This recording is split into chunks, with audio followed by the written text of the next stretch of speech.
Chapter 1335. Feng Ling had no choice but to stop moving. When Mr. Mike had already walked out of the bathroom, Feng Ling's entire body tensed up. Coincidentally, at this moment, Li Nanheng tugged down the buttons on his shirt with force. Feng Ling's hair instantly regained its freedom. She took a step back into the curtain and the curtain blocked her.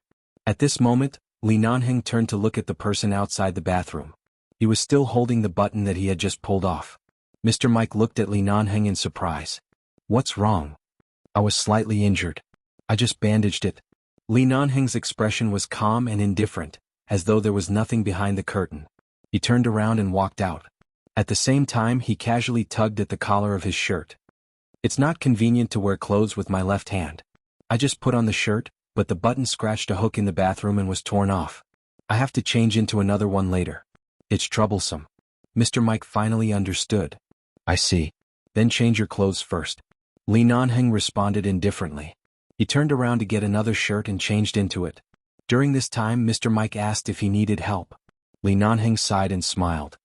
"It's fine, there's no need." Feng Ling frowned when she heard this. Why was he still trying to be brave? Since it was inconvenient for his left hand, he asked Mr. Mike to help him wear it.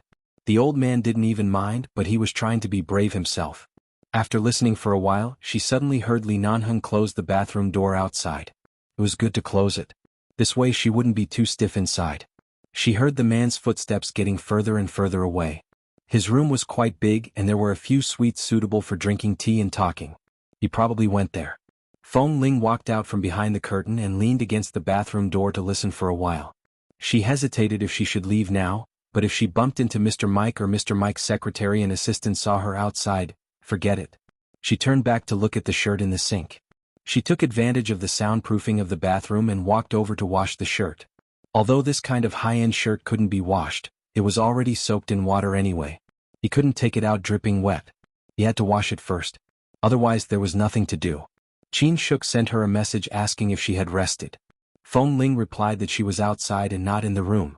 If she wanted to eat anything for dinner, she could order it in the kitchen of the resort later. Qin Shuk then sent another photo. In the photo was her gym in the resort. Many young handsome men were exercising there. She specially took a few photos of them and sent them to her. "I didn't expect that the big shots in the business circle that Mr. Mike invited weren't all bald old men with beer bellies. There were also so many handsome young men with good figures." Feng Ling looked at it speechlessly and replied, "You playboy, don't you want your little brother K anymore? K is on missions all day and is busy in the base. He's so straight that it's scary. When I'm free, I send him a message to ask him out for a meal, but he's embarrassed. He's too boring. Although he's handsome, he's not suitable for me. How can there be that many interesting men? Yes. Look at this." Qin Shuk sent another photo of a young man's back. "Isn't this handsome?" "Feng Ling, it's just a back. You're asking me if he's handsome? I've seen the front, but he's talking to someone with his back to me. It's not appropriate for me to take a photo from the front, right?" Qin Shuk continued, "I heard that he's from China. He seems to be the current head of the Ling Xiao group. His name is something like Xiao something. I heard him talking to those celebrities. I feel that this man is super charming. I just don't know if he's married." "Ling Xiao group?" Feng Ling's hand that was holding the phone paused for a moment as though she had thought of something. "Xiao Lui? Ah, yes, this little brother's background is very wild. His name is also so wild, ha. He clearly doesn't look easy to get along with, but his words are very humorous. I think he's something." Feng Ling sighed with a smile. Wasn't this the person who Jin Wan had secretly discussed with her as her biological brother? Later, it seemed that he was indeed her biological brother. It was said that this young master of the Xiao family was not someone to be trifled with. His temper was very bad. The point was, why did she remember that this young master of the Xiao family had some conflicts with Qin Sighting? Control yourself. Don't flirt with just anyone. Feng Ling could only say this to her. "Oh, don't worry. I'm reliable." Was Qin Shuk reliable? The little love-struck fool who couldn't move when she saw a good-looking man. Feng Ling chuckled inwardly. Mr. Mike sat with Li Nanheng for about an hour. She didn't know what they talked about. Later, Feng Ling really had nothing to do in the bathroom, so she took out her phone and played various small games that Qin Shuk had downloaded for her. She had never played these before and thought it was very simple, but in the end she found that she knew nothing about them. She couldn't even pass the various checkpoints. She was using the little person in her phone to try her best to jump up, but she failed again and again. Suddenly the bathroom door was pulled open. The first thing Li Nanheng saw when he opened the door was Feng Ling, who was usually cold and avoiding people, squatting in the bathroom and playing small games on her phone. She was playing very seriously. The man raised his good-looking eyebrows. Seeing that she hadn't noticed that he had come in, he walked over and bent down behind her. Press left, left, up. Yes, left, left, right. Change to the right this time. Yes, yes, yes, just like this. Keep your fingers pressed down and don't let go. Right. Feng Ling kept jumping up according to Li Nanheng's instructions. When the words finally appeared on her phone, she let out a long breath and suddenly paused. She turned her eyes abruptly and almost hit the man's chin. Li Nanheng was bending down to look at her. When he suddenly turned his head and looked at her closely, the man raised his eyebrows. Feng Ling quickly stood up, but after squatting for a long time, her legs were a little numb. She reached out to the marble platform by the side, stabilized her body, and put the phone back into the small pocket of her clothes. She then looked out. Mr. Mike left? He left. Then I should go too. Feng Ling glanced at his arm again. He was wearing a shirt and she couldn't see the gauze inside. However, he didn't touch the water and didn't make any big movements. She walked around him and walked out. However, she had only taken 2 or 3 steps when the man stretched out his long arm and held her with his injured arm. He pulled her back. Feng Ling noticed his arm and subconsciously didn't dare to struggle too hard. She quickly stabilized her body that almost fell back into his arms and turned to look at him. Li Nanheng lowered his eyes. Because of this half-hug, he looked at her closely.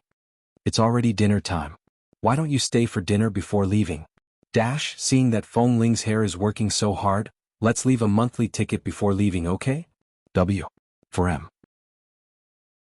Chapter 1336. I won't eat. Shuk will eat with me when she comes back from the gym. I can't leave her alone. I believe that as long as she knows that you're having dinner with me, she'll be happy to be left alone.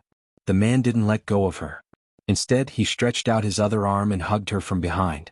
However, he didn't hug her tightly. He just held her loosely like this. His voice was pressed against the back of her ear.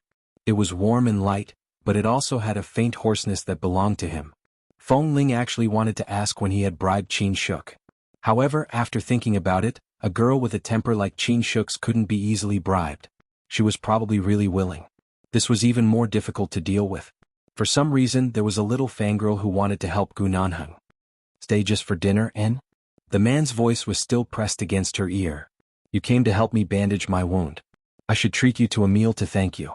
This is Mr. Mike's place. What kind of treat are you? You mean after we leave the resort, if I say I want to treat you to a meal, will you come out to see me alone? Feng Ling's expression was cold. Forget it. What do you want to eat? The man curved his lips behind her and raised his hand to touch her head, just like in the past. However, in the past her short hair was soft and fluffy. Now it was still soft, but it was long hair, which made his heart itch uncontrollably. The kitchen in the resort has sent a menu to every room. It's probably with Yu Zhang. Go tell Yu Zhang and order a few dishes. Let's eat, Li Nanheng said as he buttoned his shirt cuffs. As Li Nanheng spoke, he buttoned up his shirt cuffs. Suddenly, he seemed to have thought of something and said casually, "Give me 2 more bottles of older red wine. You know I can't hold my liquor well. Why do you want red wine?" Feng Ling turned back to look at him. The man was still buttoning up his shirt. He looked so focused that she couldn't see anything. He didn't even raise his head. You've been in the business circle for so long, but you haven't even trained your alcohol tolerance. How are you going to survive? Since I can train you from a little girl with low stamina to a sniper with high stamina and endurance in swimming, I can also train your alcohol tolerance. Even if you drink too much at my place, nothing will happen. At most, I will take advantage of you. Besides, it's not like you haven't slept with me before. If something really happens, you won't lose anything. It's much better than getting drunk at other places. Feng Ling listened to the man's shameless words and did not move. She only watched him coldly. Sensing that she didn't order, Li Nanheng glanced at her again and smiled faintly. I'm just joking. I won't do anything to you even if I drink too much. Drink some red wine to liven things up. I'll get Qin Shuk to pick you up later. Do you think I can trust you? Feng Ling was expressionless. So, am I really a beast in your eyes? Li Nanheng asked. Feng Ling paused. Animal? She could be considered one, but she couldn't be considered one. What he did to her when he drove up the mountain was indeed beastly, but from the way he made it up to her, she could tell that he was really angry and agitated. They had known each other for so many years, and that was the only time he had been agitated. Considering all the things that had happened in the past, she didn't take it to heart. By now, that little bit of anger had long faded away. Although Feng Ling did not speak, she turned to look for Yu Zheng. After taking the menu, she ordered a few dishes that she and Li Nanheng were used to eating. After thinking for a few seconds, she said, "Ask them to send 2 bottles of red wine over. I want them to be older. If the price is too expensive, I'll pay for it. There's no need for Mr. Mike to spend so much money." "All right." Yu Zheng nodded and did not ask anything else. He followed Feng Ling's request and went out to call for help. When she returned to her room, she suddenly heard Li Nanheng's phone ring. She turned to look at him. The man picked up his phone, looked at the caller ID and picked up the call. From his tone, it should be about work, so Feng Ling did not disturb him. She went back to the bathroom and took out the shirt she had washed earlier. She looked around and finally found an ironing machine and a folding table for ironing clothes in the cabinet by the bathroom. She opened the folding table, plugged in the ironing machine, and took out the shirt she had just washed to try to iron it. After Li Nanheng put down the phone, he turned back to see Feng Ling standing there to iron his clothes. The young and inexperienced boy in the past had now become a pure little woman. Because she was bent over, her long hair spread out on her shoulders and behind her back, getting in the way from time to time.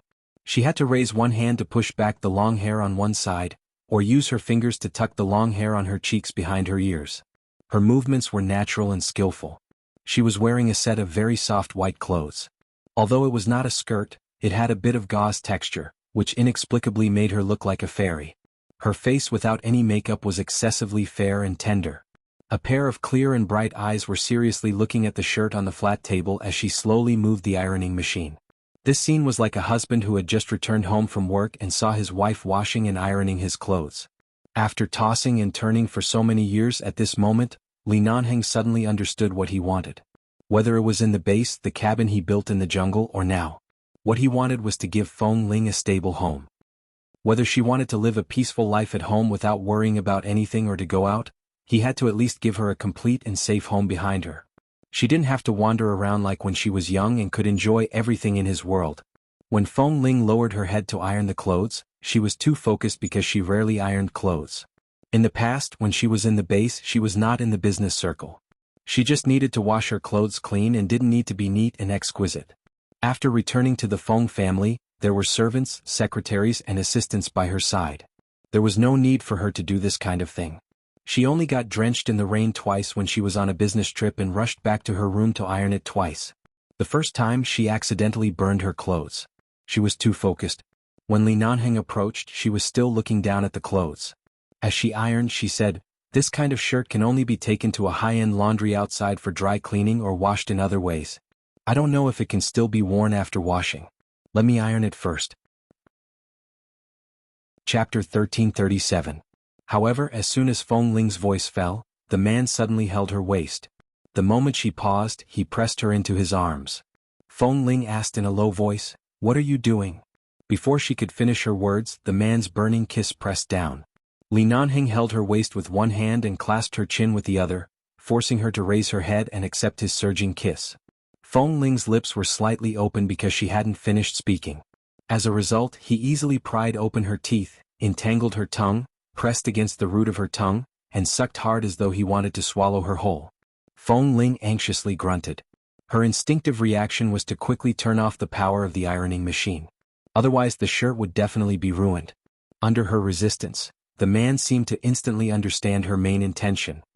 He still held her tightly with one hand and reached out with the other to press the switch under the ironing machine. As he cut off the power, he held her tightly. Li Nanheng's domineering kiss almost swept away all her dazed emotions. His hot and strong breath filled her mouth, causing her entire body to tremble instinctively. All her strength seemed to be taken away by this man in an instant. Feng Ling's legs softened. As the man's kiss deepened, it inexplicably reminded her of the time when she lived in the jungle. Every time she wanted to sleep well at night, he would kiss her until her entire body went limp and she had no choice but to go to bed with him. It was precisely because of those memories that Feng Ling's entire body instinctively softened because of the familiar feeling of the past. Because he kissed her too fiercely, his heavy breathing brushed against her facial features, forcing her to unknowingly burst into tears. More importantly, the man carried her and turned to sit on the fabric sofa at the side. She was forcefully pressed onto his lap and held in his arms. There was almost no space between the two of them, and they were tightly pressed against each other. The place under her body that was pressed against her was an existence that couldn't be ignored. As the man kissed her deeply, it became more and more aggressive. It was as though he was ready to give her a fatal blow at any time. Feng Ling pressed her hands against the man's hard chest. She could only hear his deep breathing and the ambiguous sound of their lips and tongues touching. Even her resisting whimpers were completely blocked by his mouth. Li Nanheng's scorching palm was branded on her waist. As though he was still not satisfied, his hand moved heavily on her body. Feng Ling was forced to lean against him to welcome another wave of hot kisses. After a long time, Li Nanheng finally let go of her red and swollen lips. He panted, his deep and dark gaze still on her face. At this time, Feng Ling was finally able to take a good breath. She had to admit that her entire body was soft and her cheeks were red. Her black and white eyes seemed to have been washed several times, hazy and glistening with tears. More importantly, her eyes were a little dazed. It was as though she had only been ironing clothes. Why was she suddenly carried over and kissed for so long? She felt as though her soul had left her body. She felt as though she had returned to the jungle. She was busy with the small matters in the cabin all day, busy with eating and dressing, and at the same time being carried and kissed by this man at any time. Seeing that she had not returned to her senses for a long time, Li Nanheng held her face, his Adam's apple moved, and he kissed Feng Ling's lips again. You? Feng Ling suddenly returned to herself and quickly pressed her hands against his chest to prevent him from approaching. Her voice was a little broken from the kiss. Li Nanheng, you? If he continued kissing her, she really couldn't take it. Li Nanheng had always been very aggressive, but he had always restrained all his aggression in front of her and weakened his strong and domineering instincts.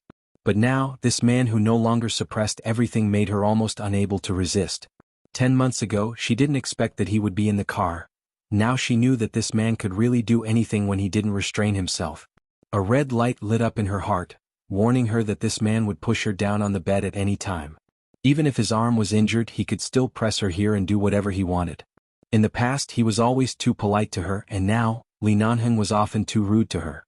Because of her struggle, Li Nanheng only paused for a moment before pressing her hands down. He did not allow her to refuse and continued kissing her. He bit her lips and kissed her until her head was dizzy. The wall of sobriety seemed to have been shattered. No. She only came to see the situation because of his arm injury. It was not like what Qin Shuk had said. Instead of smiling at those difficult partners all day, it was better to treat Li Nanheng better. She only came to see his injury. She did not want to offer herself up, nor did she want to make a deal with him. But what was this? Why was she suddenly kissed again? She was just ironing clothes. Feng Ling's mind was in a mess. When he finally let go of her, the woman in his arms was stunned and didn't come back to herself for a long time. She didn't drink at all, but she looked drunk and her cheeks were red. Feng Ling didn't know what to say. She didn't drink at all, but she looked drunk and blushed. You don't like it? He bit her earlobe, his voice low and husky. It was extremely sexy. Feng Ling was about to speak when the man chuckled softly. His smile was clear and hoarse. Why aren't you speaking? Why did you have to iron my clothes like a little wife? I couldn't help it. I forced myself not to pull you onto the bed. I just sat on the sofa and kissed you for a while. What's with your gaze? It's as if I bullied you. I'm coaxing you like this. How do I look like I'm bullying you? As he spoke, he pressed her even more tightly in his arms, letting her feel the urgency somewhere in his body. Feng Ling's body immediately stiffened and she quickly stood up. The man looked at her familiar appearance and didn't want to feel all the changes in his body. He then looked at her red and swollen lips and messy hair and couldn't help chuckling softly. He stroked her cheek and his hot breath brushed against her face. If you have the patience to iron my clothes, why can't you have some patience to feel my heart for you? How long do you want to keep me cold? Feng Ling quickly stood up. Halfway up, she was pulled back into his arms by the man. This time, she did not sit on him but lay down in his arms. Chapter 1338. Li Nanheng hugged her and was about to kiss her when the phone in the room suddenly rang. He paused and felt the warm and fragrant jade in his arms. He panted heavily and his black eyes locked onto Feng Ling's face. She seemed to be still in a daze, but because of the ringing of the phone, her eyes instantly regained clarity. She quickly pressed her hands on his shoulders and quickly stepped back to stand up. Li Nanheng let out a long breath. His handsome face was extremely dark at this moment. He picked up the phone and said grumpily, Speak. The resort staff on the other end of the line could hear the unfriendliness in his tone. She was stunned for a moment and immediately said carefully, "Lee, Mr. Lee, the food and red wine in your room are ready. Should I send it over now or do you want to come out to the restaurant to eat?" Hearing the word red wine, the displeasure in Li Nanheng's eyes lessened. "Send it over." "All right, I'll send it over right away." "Sorry to disturb you, Mr. Lee." The other party carefully hung up the phone. Li Nanheng hung up the phone at the same time and let out a sigh of relief. He lowered his head to look at the place where he was still arrogant and turned to look behind him. He saw that Feng Ling had gone to the clothes again as though nothing had happened. She picked up the ironing machine, turned on the switch, and lowered her head to continue ironing. She didn't run? Li Nanheng raised his eyebrows and hid the slight surprise in his eyes. He turned back to the bathroom and simply washed his face with cold water. A few minutes later, someone knocked on the door. Yu Zheng came over with the staff who delivered the food. The staff pushed the dining cart with dishes that Li Nanheng and Feng Ling liked to eat. At the same time, it suited their taste. There were also 2 bottles of red wine that were more than 9 years old. If they wanted red wine that was older, they would have to order more than 9 years old. This was not bad either. Li Nanheng nodded, indicating that they could leave. The staff member and Yu Zheng did not dare to look at Feng Ling. They all lowered their heads and silently retreated. Li Nanheng glanced at the dining cart again. "After all, we've lived together for too many years. Only you and I understand each other's tastes so well." Feng Ling had just turned off the ironing machine and picked up the ironed clothes. Hearing his words, she raised her eyes to look over. When she saw the food on the dining car, she understood what he was talking about. "Didn't you say you wanted to eat together? We have to eat something that both you and I can eat." She didn't avoid the topic and turned to hang up the clothes again. "It's ironed. Try it on the next time you wear it. If you can still wear it, then wear it. If you can't, then dispose of it. You ironed it yourself. Even if I can't wear it, I have to wear it." The man pushed the dining cart to the dining table and placed the dishes on the table one by one. Feng Ling went over to help. After putting it away, Li Nanheng opened a bottle of red wine. In order not to let Feng Ling notice his intention to get her drunk, he poured her a small glass and said, "Try it. How does it taste?" Feng Ling saw that the red wine was only at the bottom of the glass, so she picked it up and drank it. After tasting it, she said, "It's very delicious." "Really?" Li Nanheng poured himself a glass and tasted it. It was indeed not bad. He asked her, "Do you want more?" Feng Ling glanced at him. "You ordered 2 bottles and asked me if I wanted more." The man smiled, but he smiled because this girl would never escape his trap. He poured her more than half a glass and carefully reminded her, "Drink slowly. Don't drink too fast." Feng Ling did not speak. She sat down and picked up the cutlery. Without saying much, she ate as though she was about to leave. Li Nanheng did not say much. The entire dinner was very peaceful. The dishes tasted good and the taste was what both of them liked. Li Nanheng drank a lot of the 2 bottles of wine. Feng Ling saw that he did not seem drunk. With his alcohol tolerance, it was indeed not easy for him to get drunk, but her alcohol tolerance was. However, this wine was really delicious. Although her alcohol tolerance was not good, the more she tried to control herself from drinking, the more she couldn't control herself when she encountered such delicious red wine. Li Nanheng knew that Feng Ling's alcohol tolerance was not good, so he did not urge her to drink. He just sat there and drank slowly. During this period, Feng Ling also poured 2 glasses for herself. After 2 glasses, she seemed to be controlling herself and did not touch it for a long time. However, seeing that Li Nanheng had drunk more than half of the wine, she couldn't help but pour another glass and sip slowly.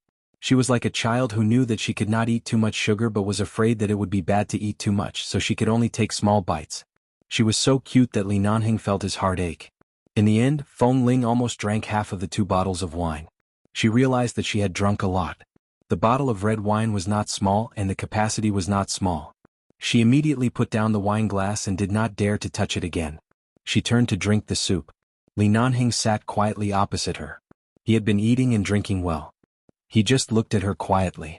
Feng Ling's face turned red. She suddenly put down the cutlery, stood up and said, "I'm done eating. I'm going back." Li Nanheng still sat in his original position. He crossed his arms and quietly watched her turn to walk out. The direction of her walking was very accurate, directly toward the door. Her steps were very steady but the video was a little straight. The man raised his eyebrows. "Feng Ling, N." Feng Ling did not look back, nor did she stop walking. She was almost at the door. How old are you this year? The man suddenly asked. Feng Ling was about to leave, but she was suddenly stumped by his question. She immediately stopped in her tracks as though she was seriously recalling how old she was. Seeing that she was drunk again, the smile on Li Nanheng's lips deepened. He stood up and slowly walked over. Standing behind her, he lowered his eyes to watch her deep in thought and then looked at her clear eyes that were staring straight at the wall. 20. Feng Ling thought seriously for a long time. 23 or 24? And it's going to be my 24th birthday soon, the man said softly. So don't give me the cold shoulder anymore. Let's spend the rest of our lives together. What do you think? Feng Ling stood there for a long time, put down her hand and did not speak. Li Nanheng raised his eyebrows and glanced at her again, only to see that the little woman suddenly turned to look at him with a displeased expression. Li Nanheng raised his eyebrows at her dazed but bright eyes. What's wrong? I'm not giving you the cold shoulder. Chapter 1339. I'm just angry. And then when will you calm down? The drunk little woman turned her head proudly. I don't know. Anyway, I haven't calmed down yet. Li Nanheng smiled and touched her fair little face. You've been angry for long enough. At that time, I just wanted to resolve the matter as soon as possible. I didn't expect that I would end the battle quickly and hurt you badly.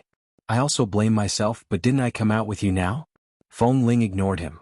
Li Nanheng still touched her face. Tell me, what do I have to do to appease your anger? Feng Ling stood there without moving, but she lowered her head slightly. No one knew what she was thinking. Seeing her seriously thinking, Li Nanheng stroked her chin with his hand and stood in front of her, blocking her way. At the same time he felt it was funny. After Feng Ling was drunk, as long as she did not fall asleep, she usually looked the same as when she was sober, but in fact, every time her eyes and her state were obviously different. For example, her sharp eyes were very quiet and peaceful at this time. They were not dull, but they seemed to have returned to her own nature. They were very quiet, and her expression was also not aggressive. She would look at him and blink at him. Although she would lose her temper sometimes, at least she would not pretend to be cold to him. Especially when Feng Ling's eyes were open. Because her eyes were clear and bright, her pupils were black and bright, and her gaze was often cold, people liked to look at her. However, when she closed her eyes, the outline of her face became much gentler, as though she was a little fairy who had fallen asleep, quiet and clear as though she could not be violated by anyone. But the more he thought of Feng Ling when she was drunk, especially that time in Cambodia, that time, Li Nanheng seemed to have an indescribable excitement in his heart. For some reason he had a premonition that he would be able to see the cute side of Feng Ling again. He pulled her back to the sofa and then sat next to her, patiently waiting for her to say a way to appease her anger. But it wasn't easy for Feng Ling to sit so obediently next to him. It was absolutely impossible for him to do nothing. He had to do something to make him happy. He reached out to hold her in his arms, but Feng Ling sat there without moving as if still trying to think of a way to appease her. After a long while, when the man leaned close to her ear and kissed her earlobe, she said softly, "It's really hard to survive in the business world. I don't think I'm suitable for this circle. Although the Feng Corporation can be maintained, it's not easy to maintain outside, especially when it comes to financing. It's very difficult." How hard is it? Li Nanheng gently patted her shoulder and lowered his eyes to look at the little woman who was obediently held in his arms. Seeing that she did not resist and let him do whatever he wanted, he smiled. I can learn a lot of business knowledge and learn how to manage a company, but I can't learn how to smile at others, nor can I learn how to interact with others. I heard that some partners like to touch their female partner's buttocks, Feng Ling said seriously. Although I've never seen such a scene, nor have I seen it at Jinwan's place, Jinwan's EQ is very high. She usually avoids such things and she won't cooperate with those partners who have bad habits, but she has the capital, but I don't.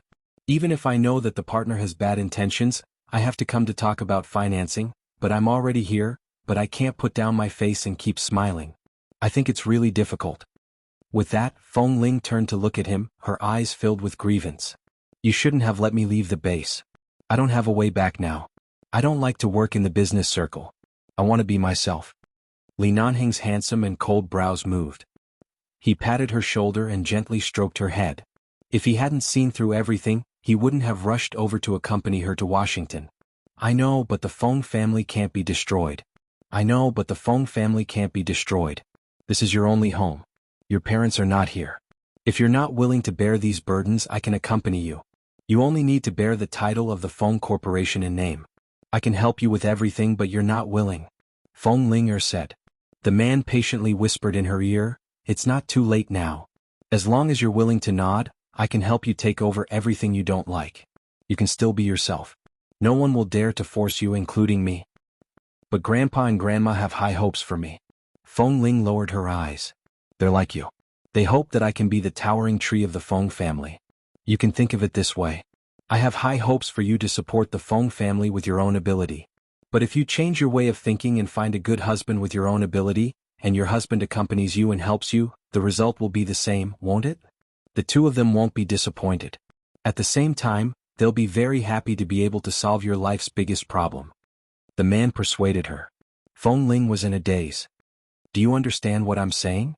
Li Nanheng asked by her ear with a smile in his eyes. Feng Ling did not nod or shake her head. She just sat there quietly. Li Nanheng continued to lean close to her and said, think about it. As long as the two of us get married, the Feng family and the Li family will be truly connected. With the Li family around, who dares to do anything to the Feng family? Who dares to ask you to smile at those partners who have bad habits? With me around you, a tree can still grow strong and healthy. You can clearly be in front of me, basking in the sunlight, but you have to be angry at me. You have to grow in the cold and gloomy canyon by yourself. Don't you feel tired? It's not that you can't go back to 11 base, it's just that you don't have that title anymore.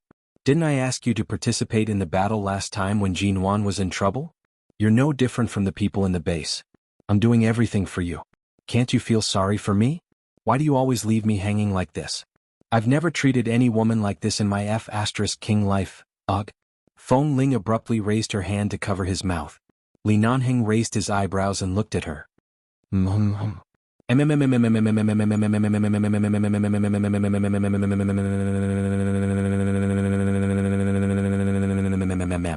And when he said that she was wrong and that she was ignoring him, she refused to listen.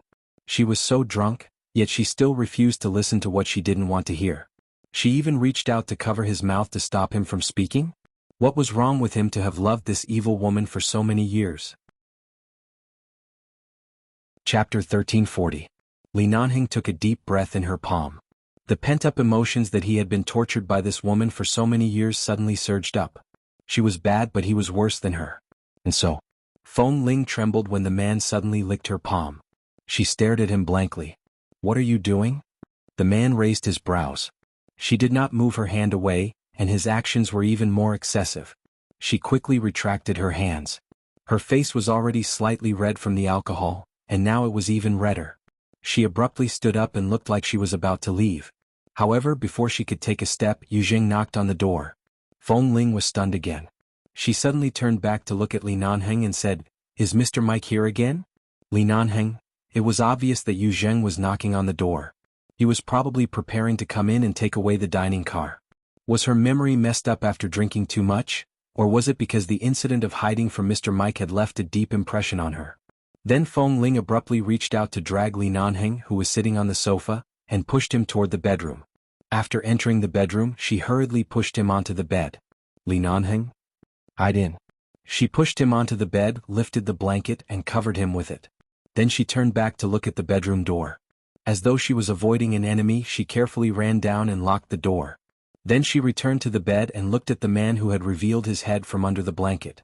She was about to speak when she suddenly froze. No, I should be the one hiding? Li Nanheng raised his brows and looked at the little cutie in front of him. He patted the spot beside him and made an inviting gesture. Yes, do you want to come in and hide? All right. She answered very quickly. After all, his arm was injured, but she was not. She nimbly took off her shoes and went to bed. She lifted the blanket and covered herself with it. She lay down beside him and held her breath to prevent others from discovering her. The quilt covered both of them in darkness. The air was thin and very quiet. They were too close. In such a narrow space with little air, Feng Ling's heartbeat could almost be heard. It was very quiet. It's hot too. The whole world seemed to be isolated by this quilt, but it also seemed like this kind of belonging gave people a strange sense of security. She stayed under the blanket for a while, but she didn't hear anything. She thought about it and quickly lifted the blanket to take another look. However, just as she raised her hand to lift the blanket, the man beside her, whose breathing had gradually become heavy, suddenly turned over and pressed her down. The blanket was still not lifted. In this dark and narrow space, It was a little stuffy and hot, but the man's scorching kiss pressed down without hesitation. Feng Ling lay motionless and accepted the man's kiss. She just looked at him in the darkness. Li Nanheng did not lift the quilt but kissed her deeply under the stuffy quilt. Again and again he teased her lips and tongue, deep, entangled and reluctant to part. When Feng Ling struggled to push him away from the quilt because she couldn't breathe, he seemed to have sensed her intentions in an instant. He did not let go of her but lifted the quilt to give her space to breathe and then deepened his kiss between her lips. You? Feng Ling could breathe normally. She pressed her hand against the man's chest, but her fingers gradually tightened. She did not push him away. The man's kiss gradually landed on her chin, gentle and affectionate. I thought you were going to sleep with me. Feng Ling blinked in the darkness. The lights in the bedroom were not turned on. Only the moonlight from the window fell in, but she could still see their eyes and faces clearly. Seeing that she did not move, the man used his uninjured arm to prop himself up and looked at her with deep eyes. I didn't want to kidnap you to the bed. You came up on your own. Tell me, if I let you go back at this time, how can I still be a F***king man? Feng Ling looked at him for a long time and suddenly raised her hand to push him hard. The moment Li Nanheng thought he was going to push her away, she suddenly turned over and pushed him down on the bed with force. Then she pressed on him. The bed was very soft. Whether she lay down or he lay down, it was very comfortable. Li Nanheng stared at her because she suddenly changed from passive to active. He did not do anything to her next. He just looked at her and slowly asked, word by word, "What do you want to do?" "Sleep with you," Feng Ling answered straightforwardly. She suddenly bent down and sucked on his lips. Li Nanheng lay motionless, allowing this woman who was still inexperienced in kissing to suck on his lips. Clearly, during the half a year in the jungle, he had patiently taught her how to kiss to make him feel better every night, but all her intelligence was used in the base. She could not learn these things well and was always clumsy when kissing. Just like now, in the business circle, she tried very hard to learn and adapt, but she was still not as good as when she learned those skills in the base. However, just this kiss that was so inexperienced that it almost hurt him, made the blood in the man's body boil. As Feng Ling kissed him hard, Li Nanheng felt that he should give her some encouragement. He raised his hand and placed it on the back of her head, pressing her head to prevent her from leaving. Just like this, their entanglement deepened. When Feng Ling's hand began to unbutton his shirt, the man gasped heavily because of her movements and gently bit her lips. "Little vixen, if you want to do it, move faster. Do you want to kill me?" Feng Ling unbuttoned his shirt as she kissed him. When the man's shirt was unbuttoned, she sighed against his lips as though she was relieved. Her hand stroked his well-defined and perfect chest, causing the man's muscles to tense as hard as stone. She imitated the way he usually kissed him and moved down bit by bit. She kissed his chin, then kissed his chin, and bit down bit by bit, kissed the man's protruding Adam's apple. Li Nanheng panted heavily and pressed his hand against her back, as though to prevent her from suddenly leaving. He held her tightly against him. Feng Ling could not get up, so she could only lie on his body and kiss him. When she suddenly sucked on the man's body, she suddenly heard the man's hoarse groan. Feng Ling blinked and could not help but kiss his lips again. Chapter 1341. After kissing for a while, Li Nanheng's shirt was forcefully pulled open by her. Her own clothes were slightly messy, and her long hair was entangled between their necks. Several times, many strands of hair stuck to his lips. The man seemed to be very patient as he kissed her hair inch by inch. Just as Feng Ling and the man kissed on the bed for a long time, Li Nanheng was ready to move. He couldn't wait for her to take off her clothes and reached out to pull down her pants. Feng Ling suddenly opened her misty eyes, pushed him away and sat up straight on the bed. Caught off guard by her push, Li Nanheng really fell onto the bed.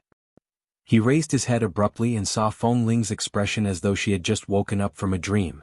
His heart skipped a beat. She woke up so quickly? No. She sat there and suddenly said two words.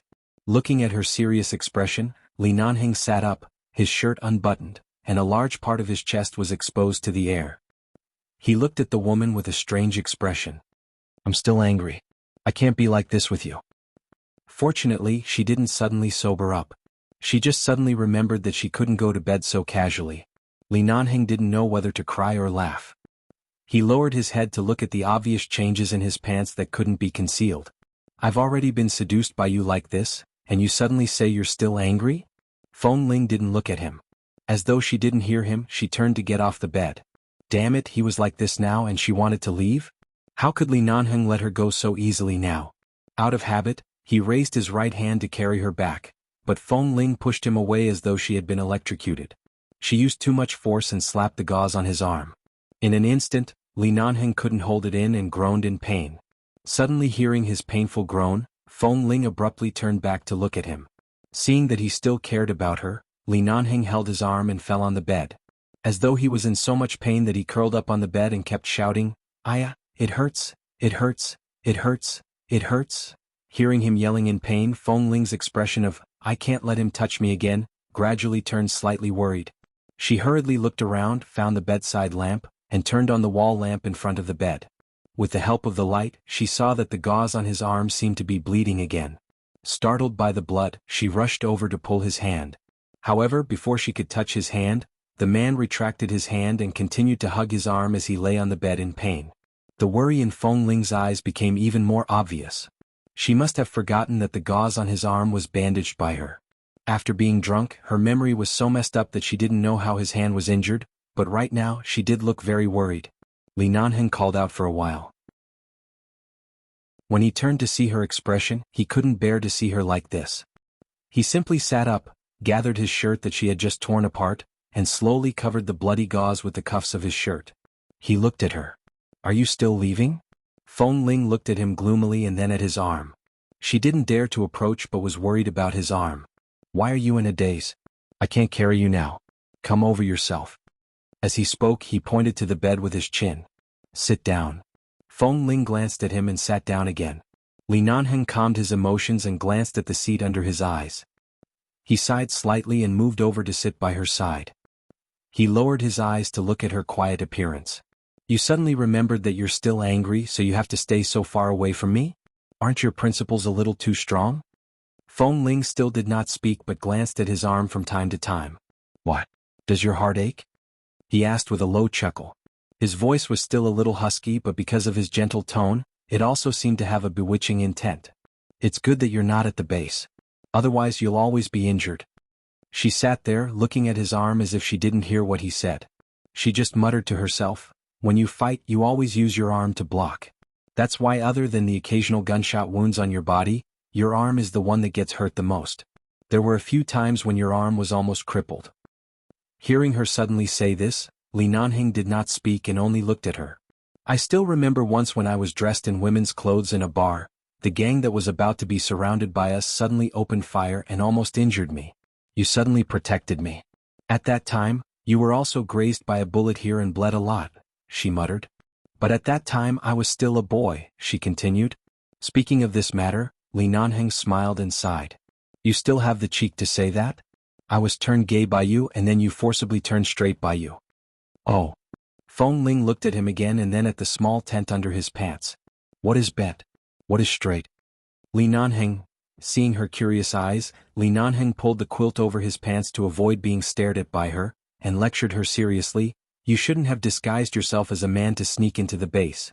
If I had known that you were a little girl in the orphanage when you entered the base, perhaps I would have made an exception and accepted you. After all, your skills and agility are not bad. Rules are dead but people are alive. I can change the rules but you can't lie to others. Do you know that you've been disguised as a man in the base for so many years? Thousands of brothers have been deceived by you, and I have also been deceived by you for several years. Under your influence, everyone in the base lives like thousands of idiots. Are you very proud of yourself?" Li Nanheng's tone sounded harsh and reproachful. Feng Ling looked at him, then at his arm, and then at her own hand. It seemed that she suddenly realized where she got the courage to pretend to be a man in a place with so many men. Seeing her eyes, Li Nanheng lectured her with a serious expression. "Do you remember how much you cheated in the base? Did I punish you? In the end he still protected you. Have you ever thought about how bad it was for you to lie one after another?" Hearing this, Feng Ling sat up straighter by the bed and lowered her head. Clearly she knew she was wrong and was humbly accepting his advice. This woman had always been the one with a serious, cold face and disdain for everything. It was only after she drank that she could be so cute and obedient and let him bully her. Li Nanheng crossed his arms and still looked at her with a serious expression. In fact, he was almost injured from holding back his laughter. Begging for monthly votes. Chapter 1342. Li Nanheng really liked Feng Ling when she was drunk. The moment she got drunk, All the difficulties that Li Nanheng and Li Nanheng had faced over the years were swept away. It was as though they had found a place to vent the energy that they had not released before. He looked seriously at Feng Ling, who was humbly accepting his teachings, and pointed to his heart. I'm a man. I'm holding my heart in front of you, so sincere and so passionate. How do you treat me? Don't you know what you're doing? Feng Ling nodded. Did she mean that she knew what she was doing? If she really knew what she was doing, would she treat him like this? Li Nanheng glanced at her. Did you understand what I said just now?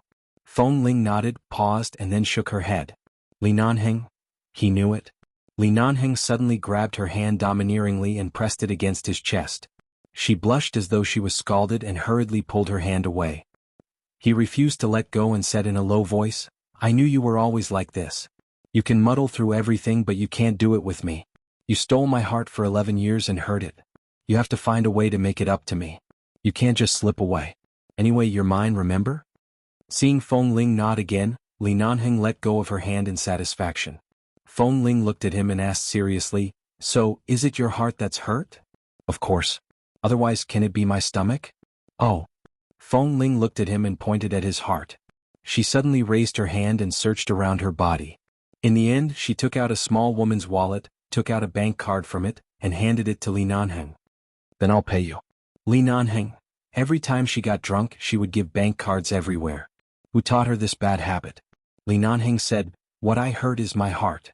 Why are you compensating me? Feng Ling insisted and stuffed the bank card into his arms. But I have nothing except this. Li Nanheng's heart seemed to be pierced by an arrow. After a pause, he picked up the card. It was actually a gold card with a credit limit of more than 5 million yuan. As expected of CEO Feng, he's so generous. As he spoke, he directly accepted the card, then raised his eyebrows and looked at her. Since you're so generous, I can't go against my conscience and accept this money. But if you insist, I'll accept it. However, I can promise to do 2 things for you. Tell me, what do you want to do the most right now? Unexpectedly, as soon as he finished speaking, Feng Ling suddenly reached out and snatched the gold card from his hand. No. Li Nanheng watched as she carefully put the card back into her wallet. What's wrong? Feng Ling looked aggrieved and embarrassed. She shook her head silently and put her wallet back into her pocket listlessly. She looked a little disappointed. Li Nanheng raised his eyebrows. Didn't you want to give me the card just now? Why aren't you giving it to me now? You know that I'm sad, and now you're not even bothered to give me this little material compensation? You're going to go all out, aren't you? Feng Ling glanced at him. I don't have enough money right now. This money is for the company's meals and salaries. Li Nanheng did not speak for a long time. He just looked at her and said after a moment, So? Didn't you ask how to appease my anger? And? How about this? I won't give you the money. If you help me do 2 things, I'll appease my anger. What is it? The first thing is to help me beat up Feng Minyi. Feng Ling looked at him carefully. Li Nanheng understood that she wanted him to help her get rid of that troublesome brat. After all, her path in the business circle was not very smooth. With her current strength, it was indeed not easy to deal with Tieming. However, she wanted to be strong. From the Feng Corporation's perspective, she could not show weakness. However, she did not have any external help. It was indeed difficult for her to rely on herself. You finally thought it through? I thought you were planning to fight with him and then come to me with your face covered in dirt. You should have come to me directly when you felt that something was wrong. Even if it was just a simple sentence, I would have immediately stood up for you, loved you, and protected you. Why did you insist on acting tough until now? You couldn't sleep well for days and nights, and you only dared to show your weakness to me after drinking too much? The man looked at her and his tone was indifferent. It was clear that he had finally heard what he wanted to hear. He was satisfied, but at the same time he wanted to open her brain and see if her entire body was made of stone like her heart. As though not hearing his words, Feng Ling lowered her head and said, There's one more thing. Speak. Help me think of a way to raise 1 billion yuan. Li Nanheng raised his brows. Didn't you want to bet with me? I can't beat you. I'll definitely lose. Feng Ling pinched her own fingers. Her tone sounded a little embarrassed. Oh, so if you lose, you'll marry me? Feng Ling suddenly raised her eyes to look at him. After looking at him for a while, Feng Ling's face became redder and redder. Finally, she couldn't hold on any longer. She lowered her head in defeat and pinched her fingers as she said, I promise I'll return that 1 billion yuan to you within 3 years. The important thing is when you'll marry me. It has nothing to do with that 1 billion yuan. You're my wife and my net worth is all yours. I don't care if you want to return it for the rest of your life. The man stared at her little face. After you lose, will you really marry me? Feng Ling did not speak but glared at him. Let me get that 1 billion yuan first. Tisk, you're still talking about conditions when you're drunk. Li Nanheng said, all right, let's not talk about marrying or not. I'll help you with the 1 billion yuan financing and helping you. Let's change the game. I'll ask and you'll answer. Don't hide anything. Unexpectedly, Feng Ling misunderstood his words. She suddenly said yes and then grabbed his uninjured arm. Let's go out to play now. Li Nanheng said, let's go out to play now. Li Nanheng? Play? Play what? Seeing that she was in a hurry to go out and kept urging him to hurry up, Li Nanheng could only get up and button his shirt. He picked up 2 coats, put one on himself and put the other on her. Then he was forcefully dragged out of the resort villa by Feng Ling. After arriving outside, Feng Ling bypassed the swimming pool, the hot spring, the gym and all the normal entertainment facilities. On the way she ran into the boss of a business partner. When he saw the two of them he quickly greeted them. Before Li Nanheng could reply, he was dragged away by the drunk little Feng Ling. Chapter 1343. A certain CEO's hand froze in mid-air. What was going on? CEO Feng and CEO Li? There really was something going on? The two of them came out hand in hand in the middle of the night, and Feng Ling was holding Li Nanheng's hand? In the middle of the night? At this time?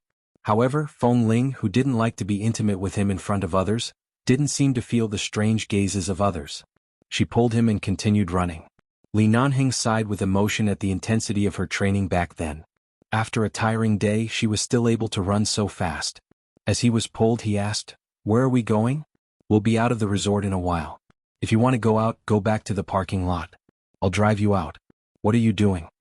Feng Ling didn't say a word and continued to pull him. When they reached the children's entertainment area in the resort, she let go and walked in briskly.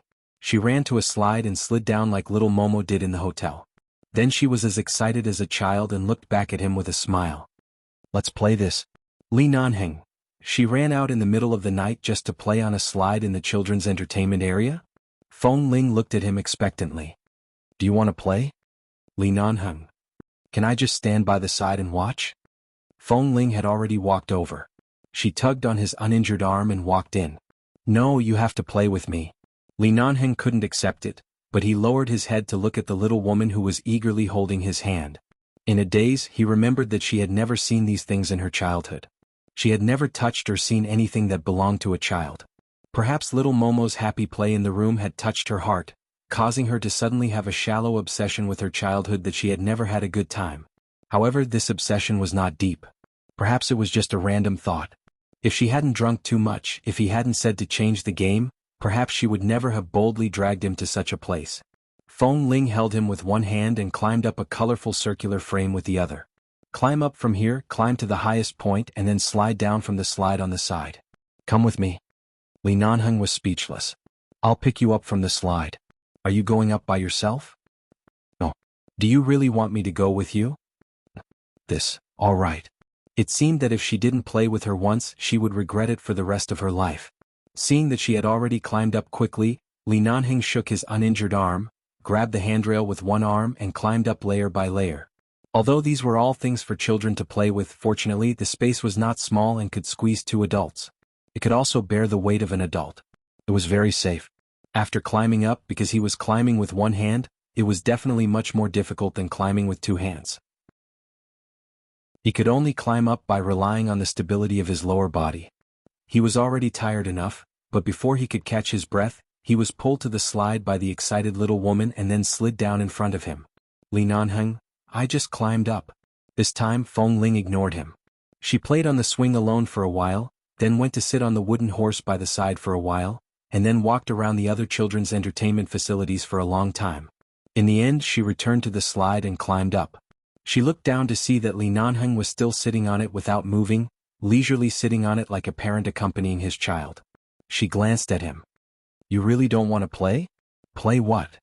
"Over there at the seesaw. I can't play by myself." She felt wronged. Li Nanheng glanced over there and then at her disappointed expression. He smiled and rubbed her head. "All right, I'll play with you. Let me kiss you every time." "Okay," she answered without hesitation. Li Nanheng smiled cunningly, pinched her chin and kissed her hard on the lips. Then he looked at her dazed and moist eyes. This is my reward for accompanying you up here. Next I'll kiss you every time. Remember it? She seemed to be calculating and then felt that it should be quite worth it, so she agreed. Li Nanheng immediately slid down happily. The two of them played with the seesaw, the little balance bike, the house, the sand, and all kinds of things that two adults could play at the same time in the children's entertainment area. In the end, Feng Ling was so happy that when she slid down the slide again, she sat in Li Nanheng's arms. The two of them slid down at the same time. When they landed, Li Nanheng was afraid that she would fall, so he hugged her tightly. She screamed excitedly in his arms and kept waving her hands. There was also the rocking car. Li Nanheng's figure definitely couldn't sit in such a small car. Feng Ling relied on her thin body and could actually sit in it. She threw in 2 hard coins and could ride for a while. She repeatedly begged Li Nanheng to help her change coins on the machine by the side. In the end, when the two of them came out of the children's entertainment area, their faces were covered in dust. Feng Ling ignored the sweat on her body and the dust on the entertainment facilities and pointed to the vending machine that could make ice cream with robots. I want to eat ice cream. All right. Li Nanheng agreed readily. He walked over and put the money in to buy one. He chose blueberry. After the ice cream was done, Feng Ling happily took it.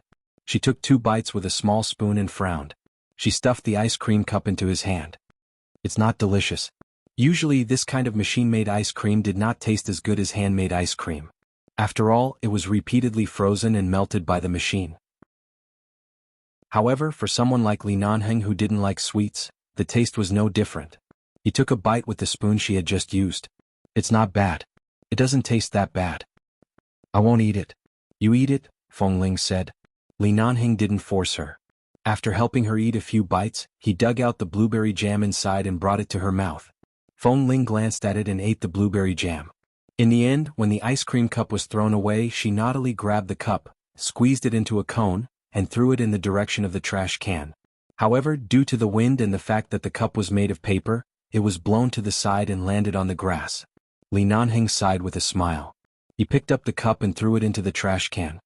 He turned back and said, "Don't throw things around." Chapter 1344. However, as soon as he said that, he saw a disappointed expression on her face.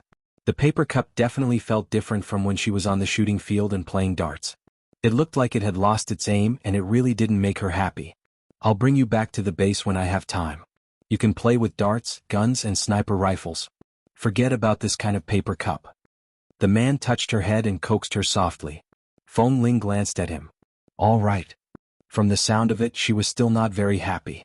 Clearly, she remembered that she was no longer familiar with the base, and there was a hint of complaint in her eyes. Li Nanheng couldn't help but hug her and touch the back of her head. All right, life can't be the same. Sooner or later you have to leave. Just vent your anger on me. Don't be stifled by yourself. I want to go swimming. She didn't respond to his words. Instead, she suddenly said this in a muffled voice in his arms. Li Nanheng lowered his head to look at her. Didn't you already go in the afternoon? I didn't go into the water in the afternoon. I've been sitting by the side busy with work. Now I want to go swimming. Since she wanted to, he would accompany her. Li Nanheng brought her to the pool. In the end, Feng Ling probably felt that the night was a little cold, so she walked around the pool and went to the hot springs in front. It was not that the two of them had never soaked in a hot spring together before, but this was the first time she took the initiative to drag him to the hot spring in a daze after drinking too much. When the two of them walked over, she knew to go to the female guest changing area to change her clothes. When she changed into a swimsuit, she wrapped herself in a bath towel and entered the hot spring before putting the bath towel aside. Li Nanheng had long been waiting in the pool, but he saw that she did not come to the pool he was soaking in. Instead, she went to the one next to him, which happened to be 2 meters away from him. Feng Ling sat inside and lowered her head to play with the red rose petals floating on her side of the hot spring. She then observed the distance between her and Li Nanheng and seemed to be very satisfied with this distance. She nodded and seriously sat in the hot spring and closed her eyes. Li Nanheng was about to go over. Even though Feng Ling had her eyes closed, when she heard the sound of water, she suddenly said, "Don't come over, Li Nanheng." He was a patient with an injured arm, and he had to be careful not to touch the water while soaking in the hot spring. He had worked so hard to accompany her out for so long, but they were not allowed to soak in the same hot spring pool. What was going on? Seeing that Feng Ling was about to fall asleep, Li Nanhing said to himself, "The taboo of soaking in a hot spring is sleeping. Do you want to die?" After saying that, he felt that he would definitely have a good reason to go there now, so he got up and went to the hot spring. When he entered the water, Feng Ling almost fell asleep. She abruptly woke up and opened her eyes to see that the man had approached. She had almost fallen asleep earlier, and now her eyes were slightly dazed as she stared at him. The man approached and pulled her into his arms. He sat her on his lap and let her soak in the hot spring in his arms. "Don't sleep. It's easy for something to happen if you sleep in the hot spring. It's not good for your health."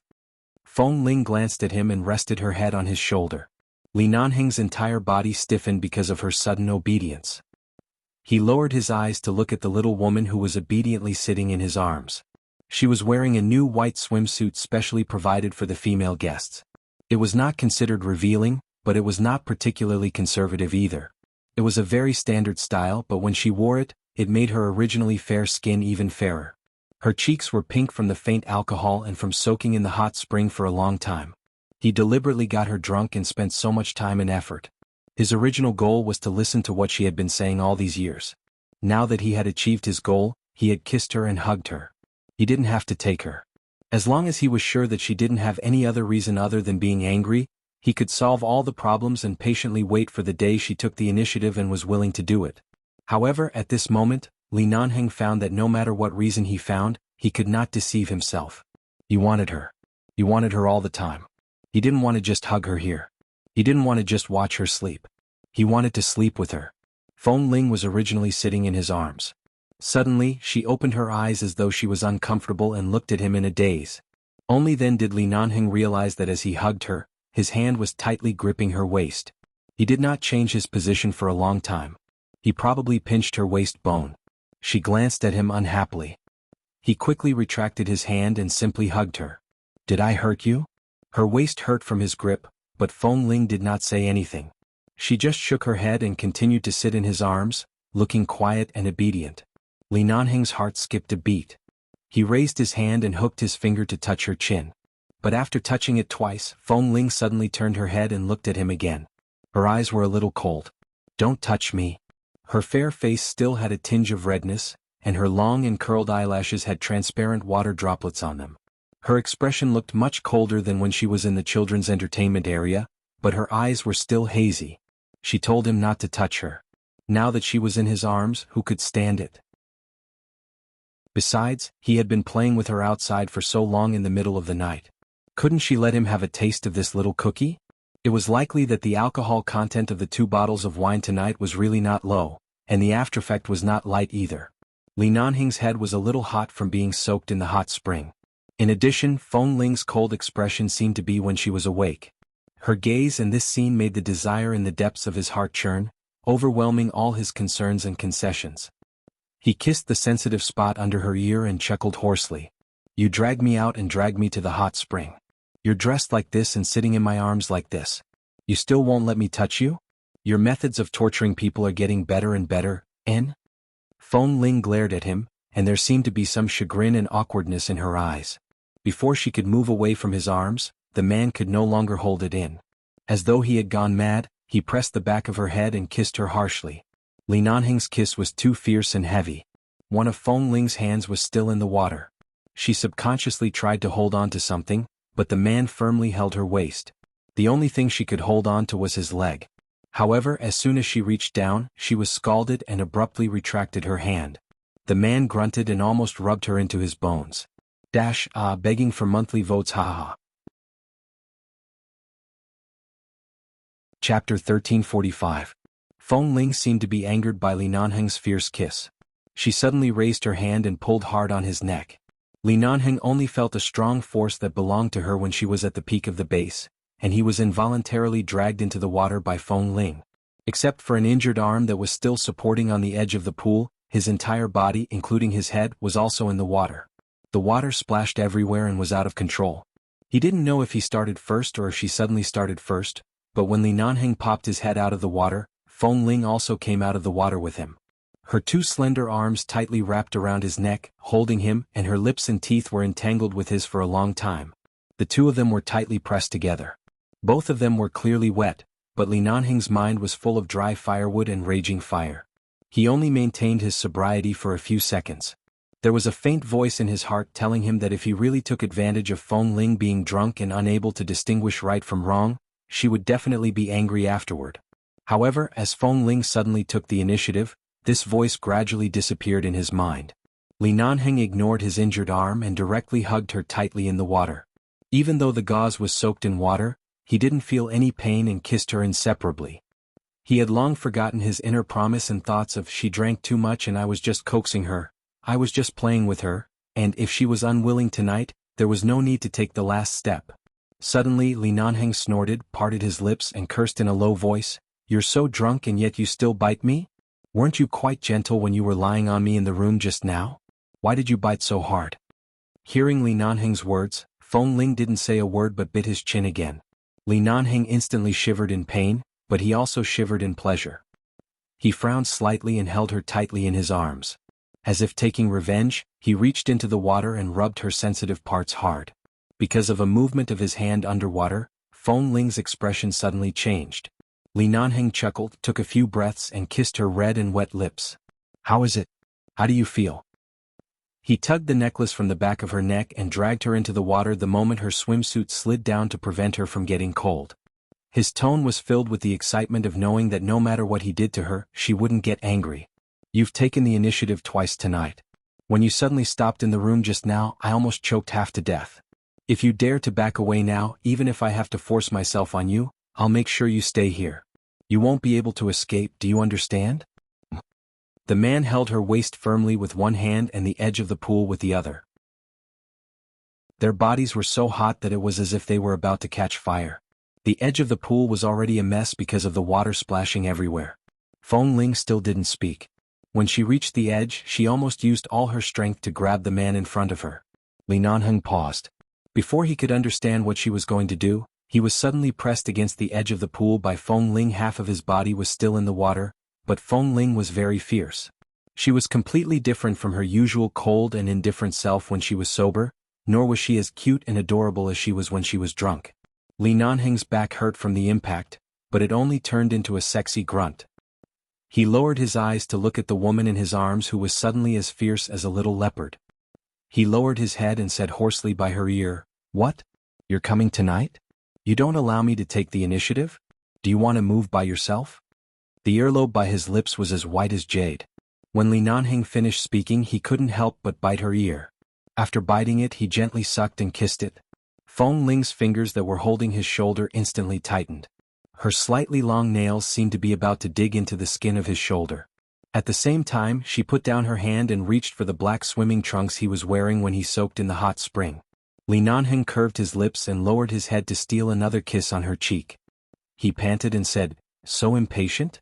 With that, he reached into the water and pressed her hand against his waist. "There's no need for you to take it off. I'll do it myself." After speaking, he directly took it off himself.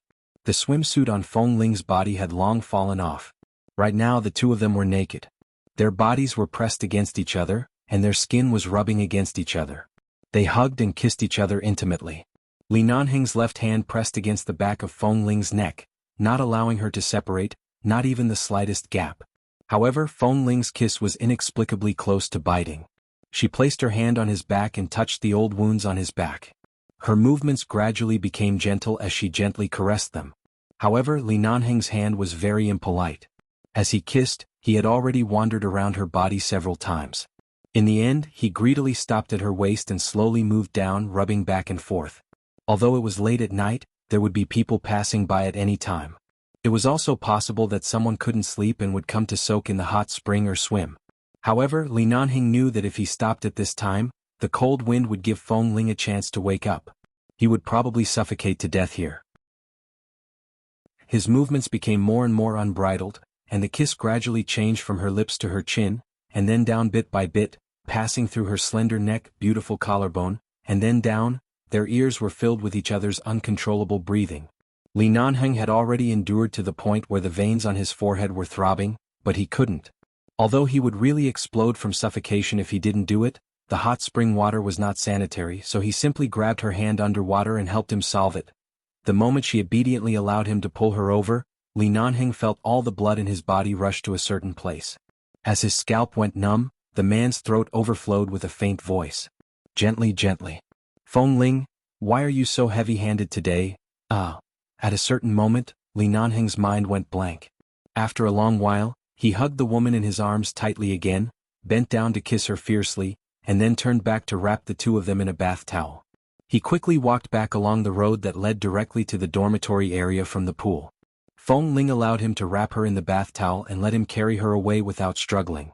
When she tilted her head, his kiss fell again. He couldn't separate, couldn't pause, and couldn't let her escape again. The passionate kiss continued until they returned to the room. Li Nanheng kicked the door open and carried her in. After entering the door, he carried her into the bathroom of the suite without hesitation and returned to the bed that had been tossed into a mess. He threw her onto the bed and pressed her down mercilessly. Chapter 1346. This was such an exciting night. How they gave each other, satisfied each other, and demanded from each other until they were exhausted. By the second half of the night, even Li Nanheng could barely remember. Tonight, the little woman was as enchanting as fire on his body. She took the initiative to make him wonder if she was only like this when she was drunk. However, he couldn't spare the effort to think about it. He was pestered by her again and again until he wished he could die on her. The night passed quickly. The wound on Li Nanheng's arm was slightly infected and inflamed in the hot spring pool. He didn't take care of this arm all night. In the early morning his body temperature was slightly high. Feng Ling was woken up by the rising temperature of the man's body. She abruptly opened her eyes and felt that the man's injured and inflamed arm was still holding her firmly. She slowly sat up, slowly pushed his hand away, turned her eyes, and looked at him calmly for a while before looking at the condition of his arm. Last night, when the two of them were rolling on the bed, he felt that the wet gauze was a hindrance, so he took it off and threw it away. Although the bleeding had stopped, the wound was obviously white and swollen. She felt that it was probably a fever caused by the heat from the wound. She had already sat up, but he still hadn't woken up. It was obvious that his fever wasn't light. She gently got off the bed, turned around, and brought in the gauze and disinfectant that she hadn't used last night. She then returned to the bed and gently treated his wound. She disinfected the infected area for a while longer. Li Nanheng frowned in his sleep because of the stinging pain on his arm. Several times when he was about to wake up, Feng Ling pressed her hand to his eyes, stroked his eyebrows and said softly, "Continue sleeping." If he woke up, she wouldn't be able to continue sitting here calmly and helping him apply medicine. As expected, the man continued to fall asleep because of her temperature and voice. She slowly retracted her hand and continued to apply medicine. After repeating this for almost half an hour, she finally treated his wound and slowly wrapped it with gauze. When everything was done, the sky outside was already bright. It was probably past 6 in the morning. Feng Ling got up and found a bathrobe in the closet in the room. To put it on. After all, in this kind of resort, people often wore bathrobes to eat breakfast in the morning, so this kind of appearance wouldn't arouse anyone's suspicion. When she went out, she happened to meet Yu Zheng, who had just come up from the room downstairs. Others didn't know what was going on, but Yu Zheng knew which clothes Feng Ling had worn yesterday. She had stayed in CEO Li's room for an entire night and had only left now. She had changed into a bathrobe. Feng Ling did not say much. She only nodded politely at Yu Zheng and walked out. When she passed by him she said, "The wound on your CEO Li's arm is infected and inflamed. I've treated his wound, but I'm definitely not as professional as a professional. He has a fever. Keep an eye on his condition. If he doesn't feel, let him take some medicine." Yu Zheng was stunned. "Miss Feng?" Feng Ling did not speak anymore and walked out, leaving Yu Zheng standing there in a daze. Hadn't she already treated his wound last night? Why did it suddenly become infected and inflamed to the point of having a fever? When Feng Ling returned to her room, Qin Shuk had just woken up. She sat lazily on the sofa and glanced at Feng Ling's outfit. She snorted. "I knew you didn't come back last night. Something good must have happened. Sure enough, Li Nanheng is more skilled. As long as he meets you, he can definitely settle you." He could settle her? With wine. Feng Ling was too lazy to explain. She took a shower and changed her clothes. Qin Shuk was still lying on the sofa. She said lazily, "I soaked in the hot spring yesterday and felt weak all over. After sleeping I still feel sleepy. Help me bring breakfast back to eat. I don't want to go out to eat." "I don't want to eat either. Call someone to bring it over." Feng Ling sat on the sofa and brought the computer over. She placed it on her lap and turned on the computer to work. Qin Shuk simply jumped forward and rested her head on her lap. At the same time, she picked up a pillow next to her and hugged it in her arms. She rested it on her lap with a very comfortable expression and said, "I say, are you really not going to tell me what happened last night? I didn't see you when I came back. You didn't come back for the whole night. If I didn't know you had some martial arts, I'm afraid ordinary people wouldn't have the ability to kidnap you. I'm afraid I would have called the police to come to the resort to find you." Feng Ling stared at the computer screen. "We probably won't be able to attend the financing conference in Washington. After all, the Feng Corporation's current situation is strained. This is something that many partners can see. Especially a few days ago, the stock price fell due to certain circumstances. Now it has risen and fallen. We should return to New York as soon as possible to stabilize the situation. As for this side, I was originally determined to get that financing, but based on the current situation I can only let go. Otherwise the company will be hurt and we won't get any benefits." Hearing that she had changed the topic, Qin Shuk wanted to say something, but what Feng Ling said was indeed an important choice. She sat up with the pillow in her arms, crossed her legs and leaned against the sofa. She turned to look at Feng Ling, "But this 1 billion yuan is too important to the Feng Corporation. We've been out for so many days. If we don't bring back a single cent, the old people in the company who don't know the truth will only say that you're incompetent. They don't know what's going on but you know their mouths." "I know." Feng Ling placed her hand on the keyboard and said indifferently as she typed, "It's not that I can't get a single cent back, but 1 billion yuan is very difficult. I have to think of another way. As for TMing, I plan to solve it before returning to New York. We can talk about other things later." "What do you want to do about TMing?" "I have my ways but it might be a little risky." Feng Ling's tone was still indifferent. Qin Shuk looked at her for a while and suddenly reached out to tug at Feng Ling's collar. When she saw the ambiguous kiss marks on her neck and collarbone, she immediately sucked in a breath of cold air. "Oh my God, he's too heavy-handed. Yesterday your body was fine but now your neck and shoulders, oh my God." Feng Ling's face instantly turned red. She quickly pushed her away and adjusted her clothes. She turned to glare at her. "Why did you lift my clothes?" Chapter 1347. "I'm just curious about your battle last night." Qin Shuk held back her laughter and blushed. After all, although she was very bold, she had never met a man who could make her willingly sleep with him. She had always only dared to watch and speak. She had never dared to do anything. "I didn't expect it." She smiled. "It seems like Li Nanheng really had a good time last night. Have you been enlightened? Have you remembered who the boss is?" "I knew it. You shouldn't keep holding back your bad temper. When it's time to show weakness to him, you should show weakness. This way perhaps CEO Li can." Feng Ling closed the computer and turned to leave, no longer listening to her nonsense. She had drunk too much last night. Later in the hot spring, perhaps because the water was too hot, the alcohol concentration in her body had dropped significantly, causing her to be half awake. But perhaps it was because of the environment, the scene, the lingering alcohol in her body, the tenderness in the man's eyes. Because of various reasons, even though she was clearly sober, she couldn't help herself. She didn't want to think about it anymore. There were only 2 days in the resort. The first day passed just like that. The next morning, Li Nanheng's fever had not subsided. He was resting in his room and she didn't see him for the entire morning. After the afternoon, Feng Ling sat in the dessert house in the resort, eating dessert with Qin Shuk while talking about work with a certain boss. Of course, the other party wouldn't give her any financing. They were only talking about some simple cooperation cases. Thankfully, the conversation was very pleasant. Although the company behind this husband wasn't very strong and couldn't help much in terms of financing, he could at least add tens of millions of yuan to the Feng Corporation. This could be considered as temporarily solving the company's urgent problem. The current situation in the company was not as good as it seemed.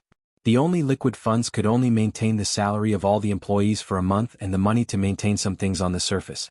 There was really not a single cent left. These tens of millions were like rain after a long drought. It was really not easy. They chatted happily. After the boss left, Feng Ling finally revealed a sincere smile. Qin Shuk ate a small cake with her and worked together. The afternoon passed quickly. At night, most of the people in the resort had to catch an early flight tomorrow to go abroad for business, so they wouldn't stay here tonight. Feng Ling was the same. Before leaving, when she went to the parking lot, she finally saw Li Nanheng. His fever should have gone down. He was dressed in a suit and looked very energetic. He was very different from the man with an arm injury last night. Feng Ling just looked at him silently in the parking lot and then entered her car as if nothing had happened. Qin Shuk thought she would say something to Li Nanheng, but unexpectedly, there was nothing, so she also entered the car. Seeing Feng Ling's expression, she didn't look shy or angry, and she didn't know what she was thinking. Yu Zheng, on the other hand, stood by the side and looked at the car door that had already been closed. He then looked at the man in front of him. "CEO Li, Miss Feng, and we should be going the same way. Should we call them over for a ride?" "No need." Although Li Nanheng did not say much, his gaze toward Feng Ling's car deepened. After leaving the resort, nothing happened for 3 or 4 days. Feng Ling and Li Nanheng seemed to have a tacit understanding that they didn't even send each other a call or a text message. It was as though what happened that night was really just an erotic dream she couldn't remember after getting drunk. However, whether she was awake or drunk at that time, she knew and he knew. In the last few days in Washington, Feng Ling was busy talking about cooperation every day. After running into a wall several times, she managed to negotiate 2 deals and a financing case, but the total revenue from all the deals and financing was only 300 million yuan. It wasn't enough to fill the gaps between her teeth. It could only be said that it could alleviate a small part of the urgent need. As for Tieming, she had already made preparations. Back then she had also gambled with Feng Mingyi, but this so-called gamble covered many aspects, not just the 1 billion yuan of financing. Just as Feng Ling was about to go to Tieming again and meet Feng Mingyi, a piece of news suddenly exploded in the financial world of Washington. The head of Tieming, Feng Mingyi, was arrested by the Washington police for a murder 3 years ago. Tieming was also suspected of a major financial case of money laundering 2 years ago. Looking at the news, Feng Ling sat in front of the computer and did not move for a long time. Qin Shuk also stood by the side and looked at the news on the screen. Then she lowered her head and turned on her phone to look at it for a while. She was sure that the news was true, and this news had quickly covered the entire Chinese business circle in the United States. Almost in an instant, it was in everyone's sight. "This, is God helping you?" Qin Shuk said in shock. Feng Mingyi doesn't look like a good person, but he was actually involved in a murder case and was even involved in a money laundering case. Now that this kind of thing is exposed, I'm afraid he's completely finished, right? Who is this? At such a critical moment he suddenly knocked him down. "There's no need for you to do anything." At this moment, Feng Ling couldn't help but wonder if she had said something after she drank too much at Li Nanheng's place that day. These were all evidence and information that she had already collected, but she hadn't found a chance to expose it. Furthermore, it wasn't as complete as the other parties. If she wanted to obtain so much evidence, it would probably take at least a few months. However, it was clear that someone had really helped her get rid of Feng Mingyi. She had never remembered clearly what happened after she was drunk, but she couldn't have said anything. Could it be? Qin Shuk suddenly shifted her gaze to Feng Ling. "Li, go check on Tieming's current stock and internal situation. After all, there's something wrong with the person in charge of Tieming. The internal liquidity has probably been stopped. See if they have any other way out. If not, it means that the Feng Corporation will take back Tieming." Feng Ling didn't say much about this. She just struck while the iron was hot. "Feng Mingyi doesn't need us to care about him now, but we can't give up Tieming. This is an industry that my father released back then. We have to take it back now." Qin Shuk glanced at her. "All right, I'll go check." Then she suddenly paused. By the way, if they still have clean funds, this sum of funds might be able to fill our current peacock. Killing 2 birds with 1 stone. Wonderful." Chapter 1348. Qin Shuk was right. Even if Tieming was involved in money laundering, it must have been because of 2 years ago. Putting aside what he did back then, Tieming had been showing off in the financial world for the past 2 years. There should be a lot of clean money in his liquid funds. Even if he didn't have 1 billion yuan, he should still have 300 to 400 million yuan. After Qin Shuk left, Feng Ling looked at the information on the computer for a while. She stood up and walked to the huge window behind her. She looked at the tallest financial building on the street in Washington and at the silver top. Since Feng Mingyi had done such a shady business, he must have been very careful in his actions. Furthermore, his relationships with various parties were very strong. If the person behind him did not have a certain amount of power, it would definitely not have been so clean and neat to expose his affairs. Feng Mingyi did not even have a chance to catch his breath and walked onto the path of death. In fact, she hadn't even participated in any disputes. She didn't even have the chance to participate in a fight. This matter had indeed solved her urgent problem, but the only person she could think of who could do this was Li Nanheng. The current situation of the Feng Corporation was not as optimistic as it seemed on the surface. However, in order to control the overall situation, she couldn't show everyone her current tense side. She had been enduring and thinking of ways to support the Feng Corporation, but many people in the circle had sharp eyes. Even if they didn't say it, they understood the situation of the Feng Corporation, so they definitely wouldn't easily help. After all, there were no benefits for them. Indeed, other than Li Nanheng who could help her without asking for the result, there was no one else who could be so willing to help her. However, she had never mentioned the Feng Corporation's situation, but Li Nanheng knew what her first step was. Before she made a move, he helped her cut off the other party's path of attack.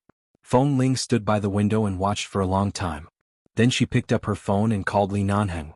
No one picked up the phone for a long time. She called again but no one picked up. She found his current assistant, Yu Zheng's number in the address book. This time it went through. Hello, Miss Feng. Assistant Yu, is CEO Li here? CEO Li is not in Washington right now. Miss Feng, you can call his private number. I just called but he didn't pick up. I'm not too sure about that. CEO Li has been quite busy since returning from the vacation. He occasionally deals with the company's matters and occasionally discusses something with Brother Su. However, when he and Brother Su are discussing things, I'm basically not around. Yu Zheng said respectfully. CEO Li didn't say anything before he left this time. He only said that he had something to do and returned to Los Angeles. Fortunately, our vice president was transferred over. As long as the person in charge appears, we can participate in the financial conference normally. Xiao Su had been by Li Nanheng's side, which Feng Ling knew very well.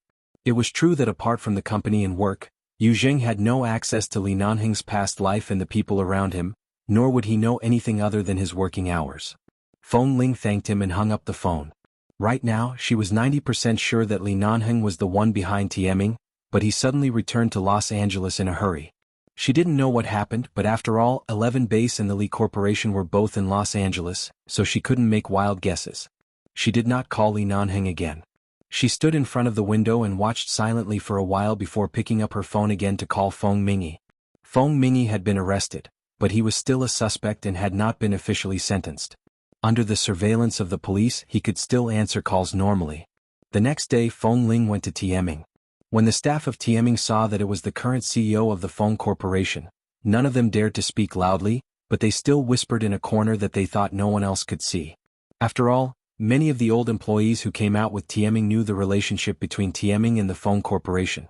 Now that something had happened to Feng Mingyi and Tieming had been put on hold because of money laundering, if the Feng Corporation did not take over, all the employees in the company would face the disaster of losing a month's salary and losing their jobs. If the Feng Corporation took over, the old employees who had followed Feng Mingyi out would definitely not have a good time. All the employees of Tieming had their own plans, but they didn't know how this young female CEO of the Feng Corporation wanted to treat them. However, to their surprise, Feng Ling only brought people over to check all the company's accounts and all the recent large expenditure channels and large income channels. After sorting out the liquid funds that the company could still use freely, she only held an afternoon meeting with several executives in the finance department and did not say anything to the HR department. After the meeting with the finance department, Feng Ling actually left. She still didn't go to the HR department to talk about the layoffs or the changes in Tieming's personnel. However, everyone was still on tenterhooks. They didn't know if they would face unemployment, and with the current situation, it was very likely that the entire company wouldn't receive a salary. All the employees of Tieming were depressed for 2 days. It wasn't until the Feng Corporation issued an official recall letter to Tieming that the proper arrangements for all the employees of Tieming were sent to the company that all the employees heaved a sigh of relief. She actually had no intention of firing them. Although Feng Ling planned to take Tieming back to the Feng Corporation, she planned to only be a subsidiary company of the Feng Corporation. She wouldn't completely bring it back to the headquarters. At the same time, she would let these old employees in Tieming enjoy all the normal treatment they had in the past. She wouldn't let any of them leave, but she had to let every employee pass the ability test and quality test again. If they all passed, none of them would be laid off. If there were people who didn't pass the test and were in the company would make other arrangements for them. Very fair. Furthermore, Feng Mingyi's downfall did not affect the lives and work of the employees in Tieming. This allowed Feng Ling to establish a more amiable image in the entire company. It proved that she was not a tyrannical and harsh manager and was very popular. Ever since Feng Mingyi's accident, the work of reorganizing Tianming finally stabilized after 2 or 3 days. Feng Ling finally found the time to call Li Nanheng. However, this time no one picked up for a long time. The other party had no signal and was not in the service area. Chapter 1349. At night. Feng Ling had been busy all day and had just fallen asleep when her phone suddenly vibrated by her pillow. She abruptly opened her eyes, picked up her phone and sat up. "Miss Feng, I'm sorry to disturb you so late, but little Momo suddenly has a high fever. CEO Li isn't here right now. We have to send Momo to the hospital, but it's not easy for us to make the decision. We can only inform you first." It was a call from her assistant, Yu Zheng. When Feng Ling heard that little Momo was sick, she immediately woke up. Why did he suddenly have a high fever? I'm not sure yet. CEO Li hired 2 very reliable aunties to take care of him here, but yesterday, Auntie brought little Momo to the nearby children's amusement park to play. I don't know if it's because there are too many children there or if there's any flu virus. Although he washed his hands after coming back, I heard that it's the peak period for children to catch a cold. Little Momo's fever hasn't subsided since 4 in the afternoon. I understand. Send him to the hospital first. I'll be there soon. All right, I'll send you the hospital's location later. After hanging up the phone, Feng Ling quickly got up to change her clothes. Because she had just fallen asleep and suddenly woke up, her head hurt a little. She washed her face with cold water and went out. She drove all the way to the hotel where little Momo was staying. Along the way, she received the hospital's location from Yu Zheng. It was near the hotel. She stepped on the accelerator and sped up. When they arrived at the hospital, little Momo had already been injected with a muscle injection to reduce his fever. Because the injection was too painful, he was crying in Yu Zheng's arms. Feng Ling went over and called out, "Momo?" Hearing her voice, little Momo turned back aggrievedly and stretched out his arms for her to carry. There were still tears on the little guy's face. His face was red from the fever. Feng Ling hurriedly took him and held him in her arms. As she coaxed and patted his back, she looked around. There were many parents holding their children and most of them seemed to have a high fever. "How is it? Did you find out the reason?" Feng Ling asked as she patted little Momo who was sobbing in her arms. Yu Zheng nodded. "It's nothing. It's just a cold. The source of infection is probably in the amusement park. There are too many children there and many of them are coughing." Auntie saw that little Momo was too bored and wanted to go out to play with him, but she didn't expect him to catch a cold. Fortunately, the doctor said that under normal circumstances, after the fever subsides tomorrow morning, it'll be fine. "I'm really sorry for troubling you so late. What's there to be embarrassed about? I entrusted little Momo to you to take care of. He's sick now, so I should come no matter how late it is." As Feng Ling spoke, she kissed little Momo's little face with heartache. Feeling that his face was indeed hot, she couldn't help but ask, "Won't it be a problem if it keeps burning?" "Momo Momo Momo Momo Mother Momo Momo ill and..." "Mother, up. Feng Ling had never taken care of a child before, and this was the first time she had encountered such a sick child. Thankfully, Yu Zheng's words were clear and simple, which put her at ease. "Momo, be good. Auntie will accompany you in the hospital tonight, okay?" Feng Ling kissed the little guy's face again. Little Momo did not speak. He hugged her neck and cried aggrievedly. From time to time he would reach out to touch his own butt. It seemed like the injection was really painful. Feng Ling touched his little butt, lowered her head and whispered in his ear, "Does it hurt?" Little Momo choked up again. He sniffled in her arms and said, "And Momo, it hurts, little pitiful." Feng Ling touched him again, her heart aching. She turned back and asked a few more questions. After confirming that she could carry little Momo to a resting room near the emergency room or a quiet ward for the child to rest, she carried Momo upstairs to find a ward. Originally, she wanted to put little Momo on the bed, but he refused to let go. He even hugged her neck tightly and sobbed. Feng Ling couldn't bear to see him like this. She simply hugged him and coaxed him. At the same time, she instructed Yu Zheng to buy food for little Momo. He had just been injected with a fever, so there were many things that he couldn't eat randomly. Yu Zheng went out for a long time before he bought something edible.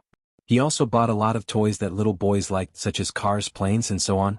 Little Momo's eyes lit up when he saw the toys, but he couldn't bear to leave Feng Ling's embrace. He struggled for a long time until Feng Ling said, "Momo, sit here and play with the toys. Auntie won't leave. Auntie won't be so busy recently. I can have a lot of time to accompany you, okay? The little guy finally let go and turned to focus on playing with the toys. Seeing that he was so sensible, he only cried when the injection hurt. After that, it no longer hurt and he didn't cry because he was sick. Other than asking adults to hug him, he only played with his toys. He was really a very obedient little baby. Feng Ling supported her chin with one hand and sat on the chair by the bed. She leaned against the table by the bed and looked at little Momo, who looked up at her blankly for help because he couldn't understand the new toy. It was a transformer toy. It seemed like its limbs could be removed to turn into a small car, but after removing it, it was a little difficult to restore it. Feng Ling had never played with it before and didn't know much about it. However, looking at the little guy's pleading expression, she couldn't help but reach over to play with him. In the end, after spending more than an hour, she still couldn't recover an arm or leg. In the end, even the appearance of the car changed. Yu Zheng went out to bring back little Momo's blood test results. As soon as he entered the door, he saw Feng Ling, who was usually cold and aloof, leaning against the bed and playing with the transformer with little Momo. Most importantly, both of them looked helpless. Yu Zheng smiled and walked over to put down the blood test results. He went forward to help. As expected, it was easy for men to play with such toys. In a few moments he was done. Little Momo jumped around on the bed excitedly and kept shouting that Uncle Yu was awesome. Feng Ling was infected by this atmosphere and suddenly felt that children were so cute and naive. No matter how uncomfortable they were, no matter how painful the injection was, as long as a toy was installed, they would be so happy as though they had the whole world. Little Momo's test results were indeed as the doctor had said. It was indeed a viral cold. There was not a big problem. Feng Ling was relieved and got up to find the bathroom. After all, she had stayed up all night and was a little sleepy. She wanted to wash her face with cold water. Chapter 1350. As soon as she walked out of the bathroom, she suddenly heard the heart-wrenching cries of adults coming from the pediatric emergency room in the distance. Feng Ling felt that something seemed to have happened there. She didn't have the habit of meddling in other people's business, but most of the children in this kind of pediatric emergency room were children, so she subconsciously walked over. A little boy about 1 year old with a pale face was pushed in on the bed. Next to him he should be the child's parents. He kept crying and shouting. He seemed to be a native of Washington and spoke American English. Hearing the conversation of the medical staff from afar, she learned that the child accidentally swallowed a small coin and it was stuck in his throat. Seeing that the child's snow-white skin had been choked to purple and listening to the adult's cries, Feng Ling frowned and inexplicably panicked in her heart.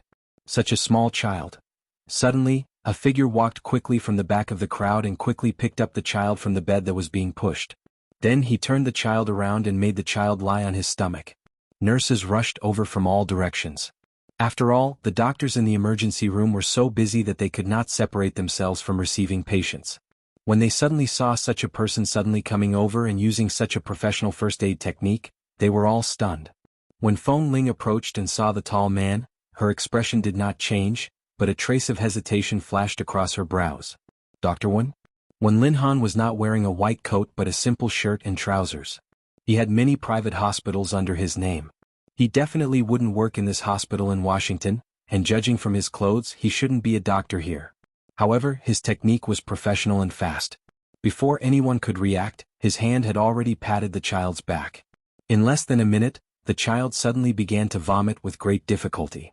Then, with a forceful movement of crying and vomiting, the coin that almost took his life suddenly fell out of his mouth. Although the coin finally came out, the child's face had turned blue and he was still very weak. When Linhan didn't say much. He got up and put the child back on the bed. With a few simple words, he signaled the nurse to quickly push the child into the emergency room. The children's families were also stunned. After thanking him, they hurriedly followed him into the emergency room. When Linhan didn't say much but glanced over there. When he turned around, he suddenly paused, turned his eyes and met Feng Ling's eyes.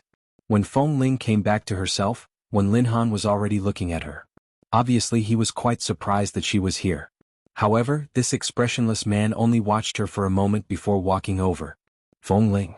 Dr. Wen. Feng Ling remembered that before when Liqing left, she had told her not to let anyone find little Momo. From the child's expression and appearance, she could tell that Momo was Wen Liqing and Wen Linhan's child. However, Wen Liqing had told her that although she didn't know what had happened between the two of them, since she had agreed, she had to hide it for Wen Liqing. Although she didn't know why she had to hide it.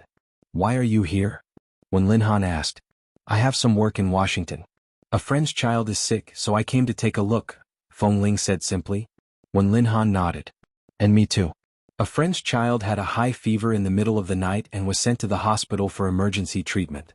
They were panicking and didn't trust the doctors here. They insisted that I come to take a look, so I came. As he spoke, Wen Linhan looked at Feng Ling with a faint smile. Speaking of your work in Washington, I just remembered that you're now the Feng Corporation's. Feng Ling curved her lips lightly. Fate is not in my control. A few years ago, I didn't expect my life to turn out like this. Let's not talk about these changes, but why are you in Washington? What she really wanted to ask was, did Wen Linhan know that little Momo was here? Recently, the Medical Research Center in Washington developed a vaccine for a new virus. I came to take a look. Feng Ling looked at Wen Linhan and recalled everything that Dr. Wen had done in the base, as well as her understanding of Wen Linhan. Although she did not know much about him, although her life experience was not that rich, she could still feel that Dr. Wen was a very gentle and peaceful man. No matter how far his relationship with Wen Liqing went, Wen Liqing should not have stopped him from meeting the child. Could it be, just as Feng Ling was deep in thought, little Momo's voice suddenly came from behind. Sister. Little Momo refused to call her auntie and always called her sister. This crisp voice caused Feng Ling's expression to falter. She turned her eyes abruptly and saw little Momo running toward her with his cute short legs. Yu Zheng followed closely behind and mouthed to tell her that little Momo could not stay in the ward anymore and wanted to come out to look for her. Feng Ling turned around and subconsciously wanted to cover little Momo's face, but although the little guy's legs were short, he ran quite fast. He pounced all the way to her leg and hugged it, refusing to let go. At this moment, Wen Linhan lowered his head to look at the little radish head wrapped around Feng Ling's leg. He did not see his face clearly. This is your friend's child? He's so young. How old is he? Feng Ling's heart skipped a beat. In an instant, an answer seemed to surge into her heart. Wen Liqing had told him not to let anyone else find little Momo, and it seemed like she was avoiding Wen Linhan. Li Nanhing did not explain any of this, but from some ambiguous things he guessed that Wen Liqing did not want Wen Linhan to find the child, but could it be that Wen Linhan did not know of the child's existence at all? Could it be that Wen Liqing had been hiding it from Wen Linhan from her pregnancy to giving birth to the child to when little Momo was 2 years old? Feng Ling picked little Momo up and pressed his little head into her arms. After confirming that Wen Linhan would not see the child's face, she turned to look at him. Yes, my friend's child. Is it also a high fever? Recently most children's illnesses are like this, Wen Linhan said and walked over. As Wen Linhan spoke, he walked over and lowered his head to look at little Momo, who was obediently lying in Feng Ling's arms.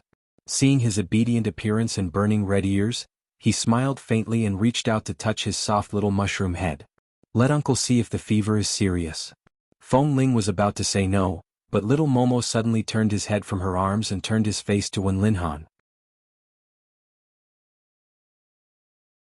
Chapter 1351. Little Momo's face was facing Wen Linhan. His black, grape-like eyes carefully sized up the gentle-looking uncle standing beside Feng Ling. Then he blinked and timidly buried his face in Feng Ling's arms, hugging Feng Ling tightly with his short, white arms. From the moment the child turned his head and buried his face again, the gentle expression in Wen Linhan's eyes changed from hesitation to clarity. He abruptly raised his eyes to look at Feng Ling, who was also hugging the child tightly. Dr. Wen, I'm sorry. This child is still having a fever. I'll send him back to the ward to rest first. If we have a chance to meet again, we'll contact each other again. With that, Feng Ling turned to leave with the child in her arms. Wen Linhan did not chase after her. He just stood there and looked at Feng Ling's back. He then looked at the arms and legs of the child in her arms, and his clear eyes gradually deepened. Yu Zheng. Feng Ling quickly walked up to Yu Zheng.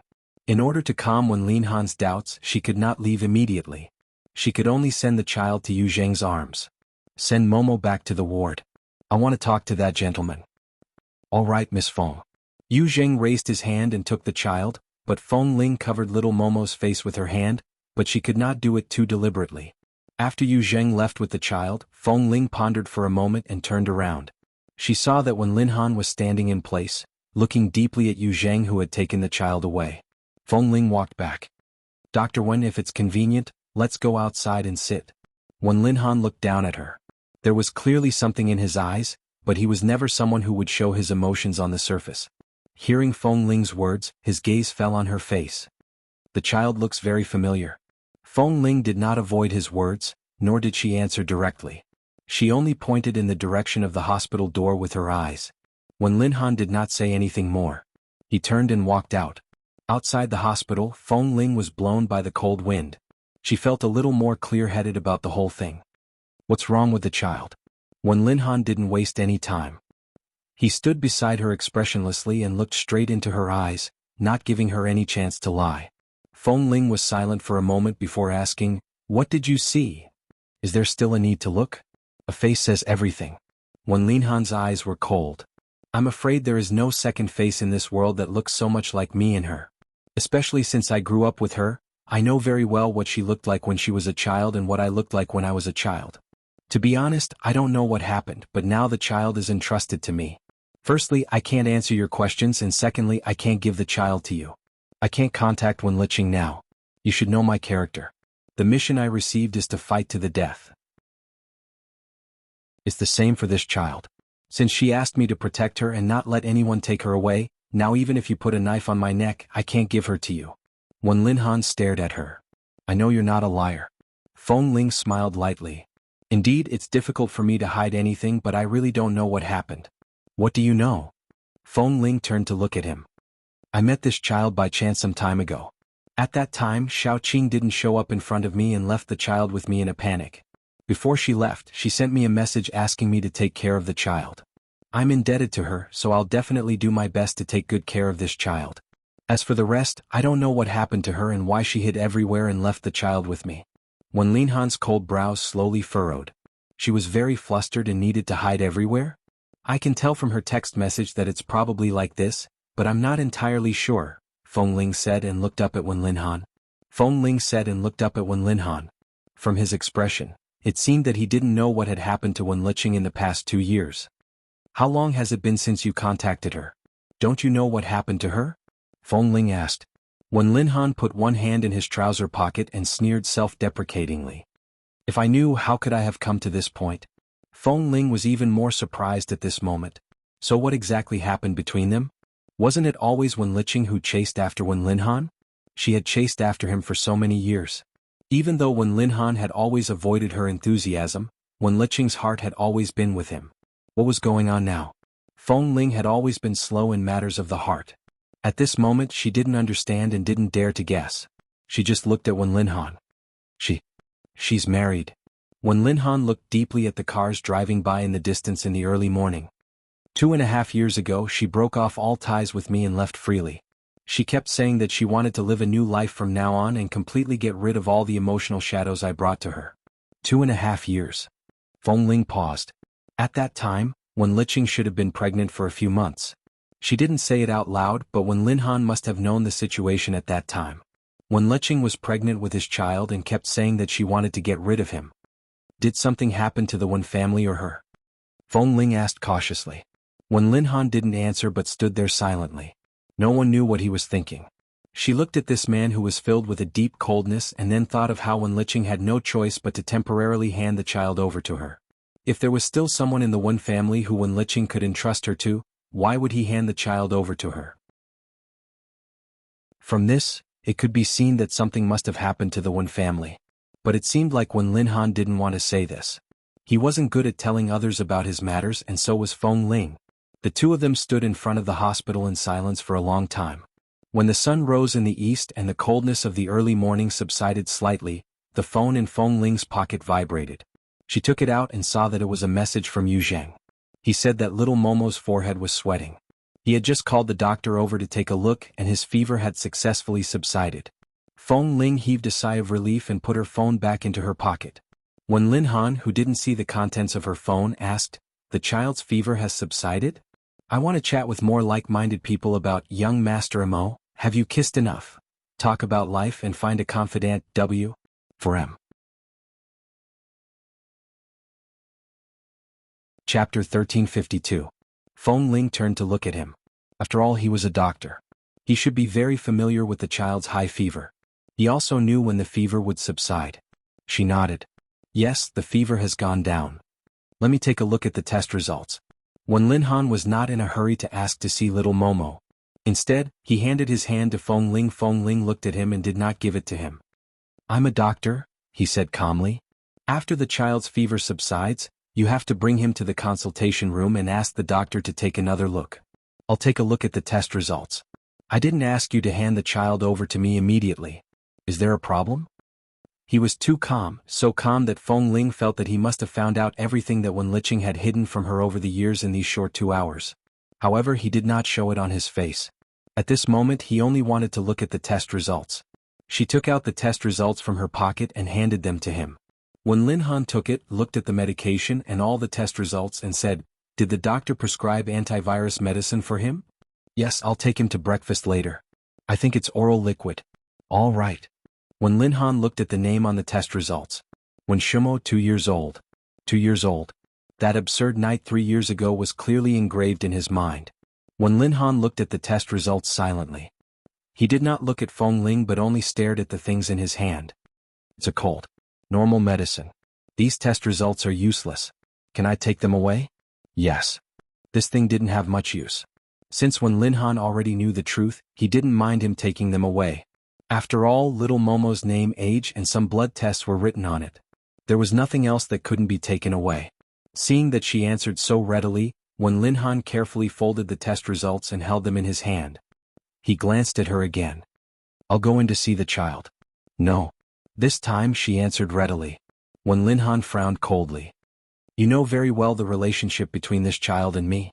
I even concealed his birth and his existence for 2 years. Now that I know it, can't I even take a good look at him? Dr. Wen, based on my understanding of you, I believe you are a very good person, but I have never understood the relationship between you and Wen Liqing." Feng Ling said softly, "If she hadn't entrusted the child to me, I wouldn't have meddled in other people's business. But now that she has handed the child to me, I have to do what I promised her. You can't take this child away nor can you see him." "I can't see my son?" When Lin Han's eyes turned cold. "Feng Ling, what would I do to my own son to make you worried?" "Not really," Feng Ling said calmly. "But when Liqing chose to hand the child to me when she had no choice but to hand him over to you. This means that the whole thing is not as simple as I thought. She naturally has her reasons for not letting you see the child. Furthermore, Momo is very obedient to his mother. If I ask him to follow me, he will obediently follow me. Now that you suddenly appeared, even if you say you are his father in front of him, I'm afraid he won't leave with you." When Lin Han did not speak for a while and just looked at her. Feng Ling did not budge an inch. "Just now he called you sister?" When Lin Han suddenly asked softly. "Yes, I've taught him many times to call me auntie, but he likes to call me sister. Little Momo's mouth is very sweet and he's very good at coaxing adults. He's especially cute and sensible. Usually when I ask him to obediently follow auntie, he will obediently follow. He won't run around or eat anything. When he's sick, he will only hug me and cry when he's in pain. When he's sick, he won't keep crying. He's very obedient and a very likable child." When Lin Han smiled. "All right, Dr. Wen." This time he caught a cold because the virus is too contagious. He became like this after going to the amusement park once. In the future, I will pay attention to prevent him from going to places with too many people during the flu season. In short, don't worry. He's very safe with me. If you want to bring the child to your side, the first thing you have to do is to find the child's mother. When she left America, it was no different from running for her life. I've already guessed the reason. When Lin Han said indifferently and looked at Feng Ling seriously. "I know very well what to do. Take good care of him. I can't thank you enough." Feng Ling smiled and shook her head. "Miss Wen saved my life before. You also saved my life when you were at the base. There's no such thing as gratitude. The child is very adorable. Anyway, I won't mistreat him." When Feng Ling returned to the ward, little Momo had just been fed breakfast by Yu Zheng. Although he had only eaten some light porridge, the child's complexion looked much better after his fever subsided. She walked over to sit by the bed, raised her hand and gently pinched little Momo's face. Then she smiled and teased him for a while. The child was in a good state.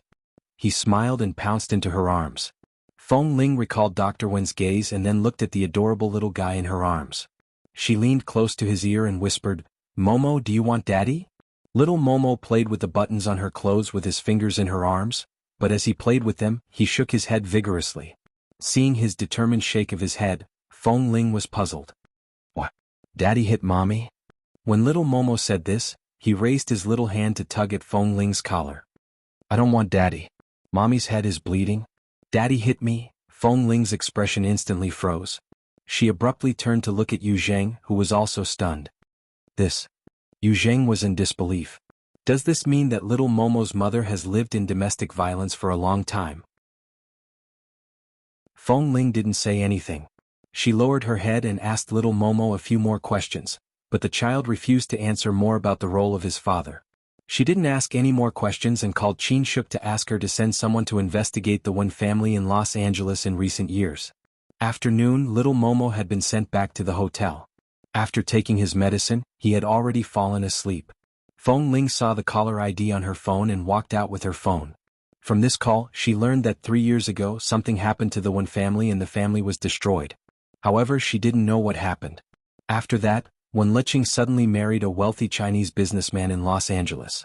That wealthy businessman was in the jewelry business. The man Wen Liqing married was more than 10 years older than her. He used to be a very good-tempered person, but later he became addicted to drugs and had a bad temper. He was even exposed by the media for beating and scolding his wife in his company's jewelry store. However, the media news was quickly suppressed. I want to chat with more like-minded people about young Master Mo. Have you kissed enough? Talk about life and find a confidant. W. For M. Chapter 1353. If these things had not been investigated in depth, it would not have been easily discovered. That was because the Chinese tycoon's reputation in Los Angeles was not low at the time. They were able to suppress all the news in the media. It was obvious that they were indeed capable. However, if he specially investigated further, all the old things that had been hidden could not be hidden.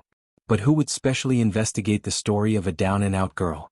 Who would care about the story of a down-and-out girl who was often subjected to domestic violence? Since Wen Liqing had said that she had severed all ties with Dr. Wen and refused to tell him what had happened for so many years, with Dr. Wen's temper, he would definitely not pester her or investigate anything. Right now, he would definitely be able to find out what she could find out. It was hard to imagine that Wen Liqing, who was so beautiful back then, had lived like this in the past few years. It was even harder to imagine what Wen Linhan would do if he found out about all this. After Feng Ling learned about everything, she stood in the living room of the hotel room for a long time. When she returned to the bedroom, she saw that little Momo was sleeping soundly. She couldn't help but recall that little Momo said he didn't want a father because his father would beat his mother. He even said that his mother's head was bleeding. Such a young child had seen all of this with his own eyes. Was that Chinese businessman a lunatic? Hitting his mother in front of a child? Wen Liqing was supposed to be a very rational person. Except for her feelings for Wen Linhan, she had always been very rational in everything she did. She was a person who had received such a good education. Furthermore, Momo was Wen Linhan's child and had nothing to do with that man. What happened to her back then? Why did she choose such a path? After little Momo woke up, Feng Ling accompanied him for dinner. After confirming that the child was fine, she rushed back to the company overnight. In 2 days she would return to New York. When she returned, she would bring little Momo back with her. There were still many things to be busy with. She had stayed up all night in the hospital yesterday, and she still had things to do tonight, so she couldn't sleep. Qin Shuk could no longer hold it in. She closed her eyes on the sofa in the office for a while. Feng Ling supported her forehead with one hand and sat behind the desk to read the documents. She had almost sorted out the matters regarding Tming, but there was still some work to be done. When the sky was about to brighten, Feng Ling could not hold on any longer after almost 48 hours of not resting. She leaned on the table and closed her eyes for a while. Half an hour later, she suddenly woke up and continued working. After being busy for 2 days, he finally managed to negotiate a deal worth 100 million with all his sincerity before he left. After coming to Washington for the past few days, although he did not get $1 billion in financing, he had a project worth 300 to 400 million in all aspects. This trip was not in vain. The key was the successful recovery of Tming, which could be regarded as an additional few hundred million in liquidity. This urgent situation was temporarily resolved. On the way back to New York, little Momo sat in Feng Ling's car. She held the child in her arms and closed her eyes to sleep for a while. Suddenly her phone rang. She closed her eyes and pressed the phone to her ear. She listened for a while. It was the company's higher-ups. They had many important things to discuss about Tming. She spoke a few words in a half-awake state before putting down the phone. The car continued to drive, but she could not sleep. Little Momo slept soundly. Feng Ling lowered her head to look at the lit phone screen. She opened the recent call records and found Li Nanheng's private number. Even though she had not been able to contact him in the past few days, and the few times she had called no one answered or there was no signal, she would still call him every day when she was free. After all, she still had something to ask him about Tming. This time the other party's phone was turned off. She called 3 times in a row but his phone was turned off. Feng Ling lowered her head to look at the call that had been automatically cut off because the other party had turned off his phone. She watched as the phone screen turned from bright to dark. Qin Shuk sat in the front passenger seat and slept for a while. Hearing the commotion behind her, she narrowed her eyes and looked back at her.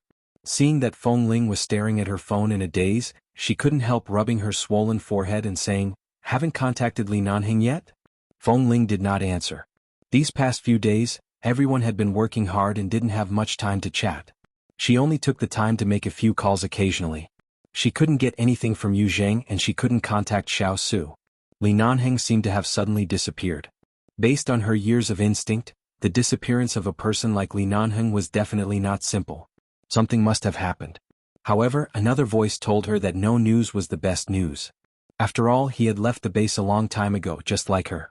His arm injury last time might have been an accident, and it was impossible for anything else to find him.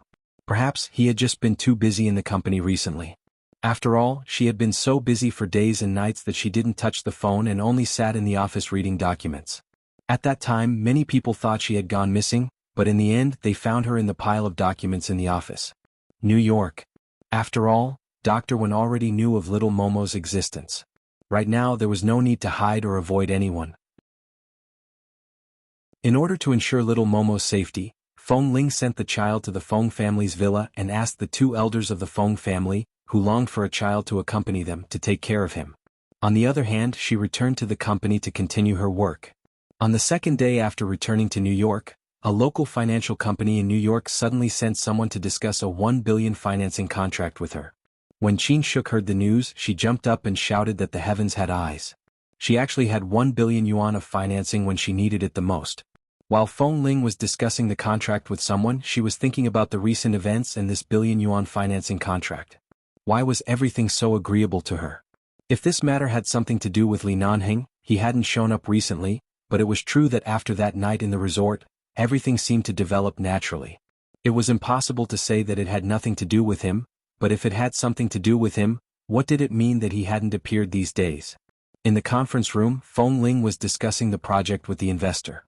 Halfway through the meeting there was a commotion outside. The door of the conference room was suddenly knocked open.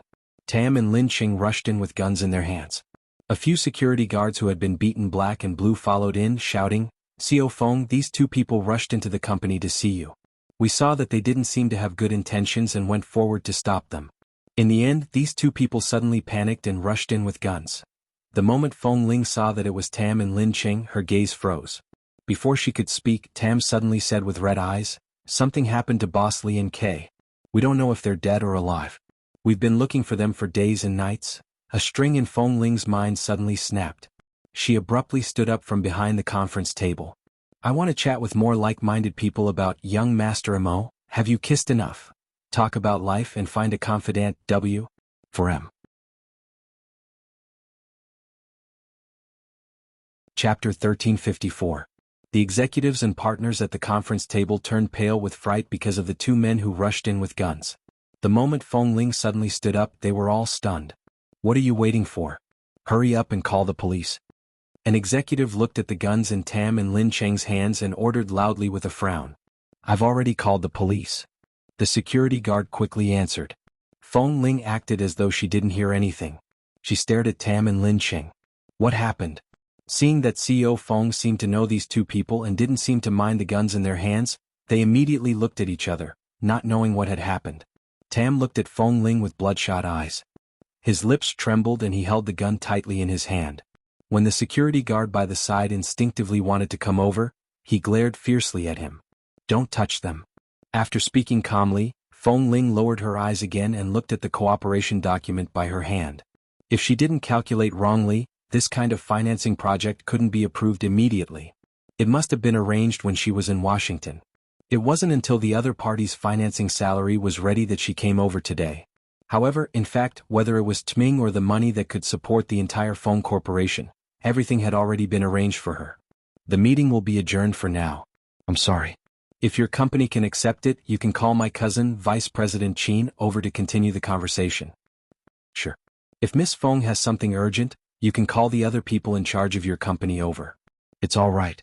From the looks of your two friends, something big must have happened. We can understand. Although the person in charge of the financing company was frightened by the two men with guns, he saw that they didn't seem to have any intention of hurting anyone. Seeing Feng Ling's expression, he more or less understood. Under normal circumstances, partners who could provide such a huge amount of financing wouldn't have such a good temper. As the CEO of a company, they could still accept Feng Ling leaving halfway through the discussion of the financing project. She really didn't believe that someone had played a role in this financing. Li Nanheng. What did she say and do in front of him that night when she was drunk? Thank you. Feng Ling put down the document in her hand and decisively ordered her assistant to call Qin Shuk over. She then glanced at Tam and Lin Cheng, who were still standing there, and gave them a look. Follow me. After Feng Ling and the two young men with guns left, everyone in the conference room looked at each other again. After leaving the conference room, the corner in front of the corridor was very quiet. There were no employees coming or going. Feng Ling turned back to look at the two of them. What exactly happened? Tam's eyes were still red. Actually, the base normally sends members to countries at war to carry out rescue missions, but we didn't expect that there would be chemical poisoning in Israel. There are many old people in the base and most of them are from Team 3. They asked for orders to go on a mission, but they fell into the enemy's trap and were all locked up. Moreover, those chemical drugs are very harmful to the human body, and some are dead or disabled. When the elite team was sent to support, although they were wary and wore gas masks, they also faced the same situation. Those chemical drugs were not only in the aura, but also hidden in the explosives. They would corrode people's hands and feet, and the scene was very... Feng Ling had goosebumps as she listened. She looked at Tam and then at Lin Cheng. Lin Cheng just stood at the side with red eyes. He usually didn't talk much. Although Tam was rambling, he could at least explain the whole thing clearly.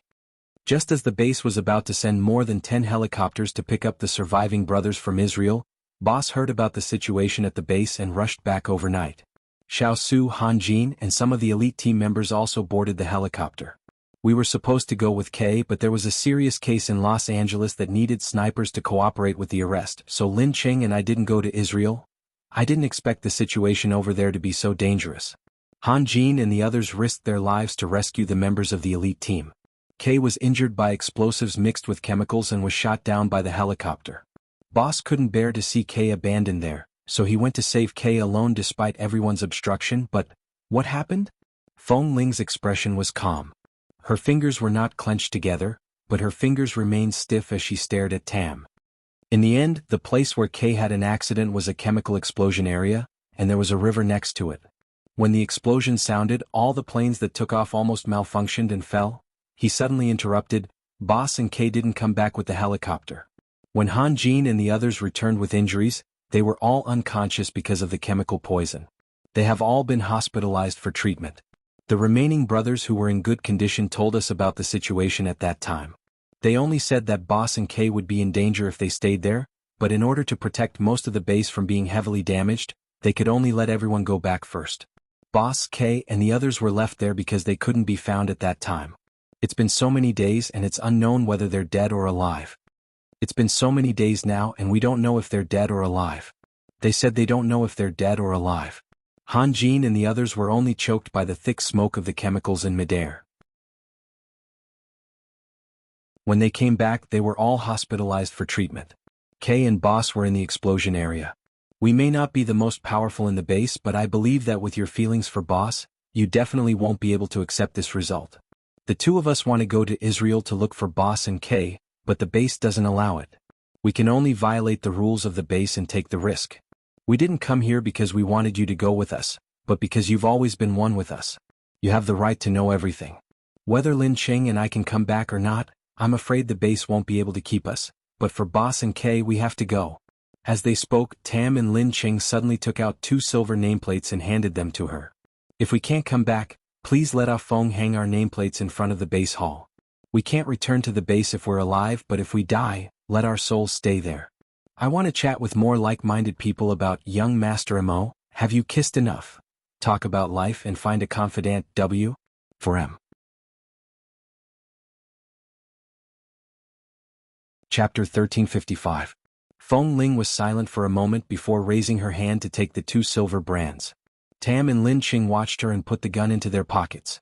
They were clearly prepared to leave and step into Israel at any time.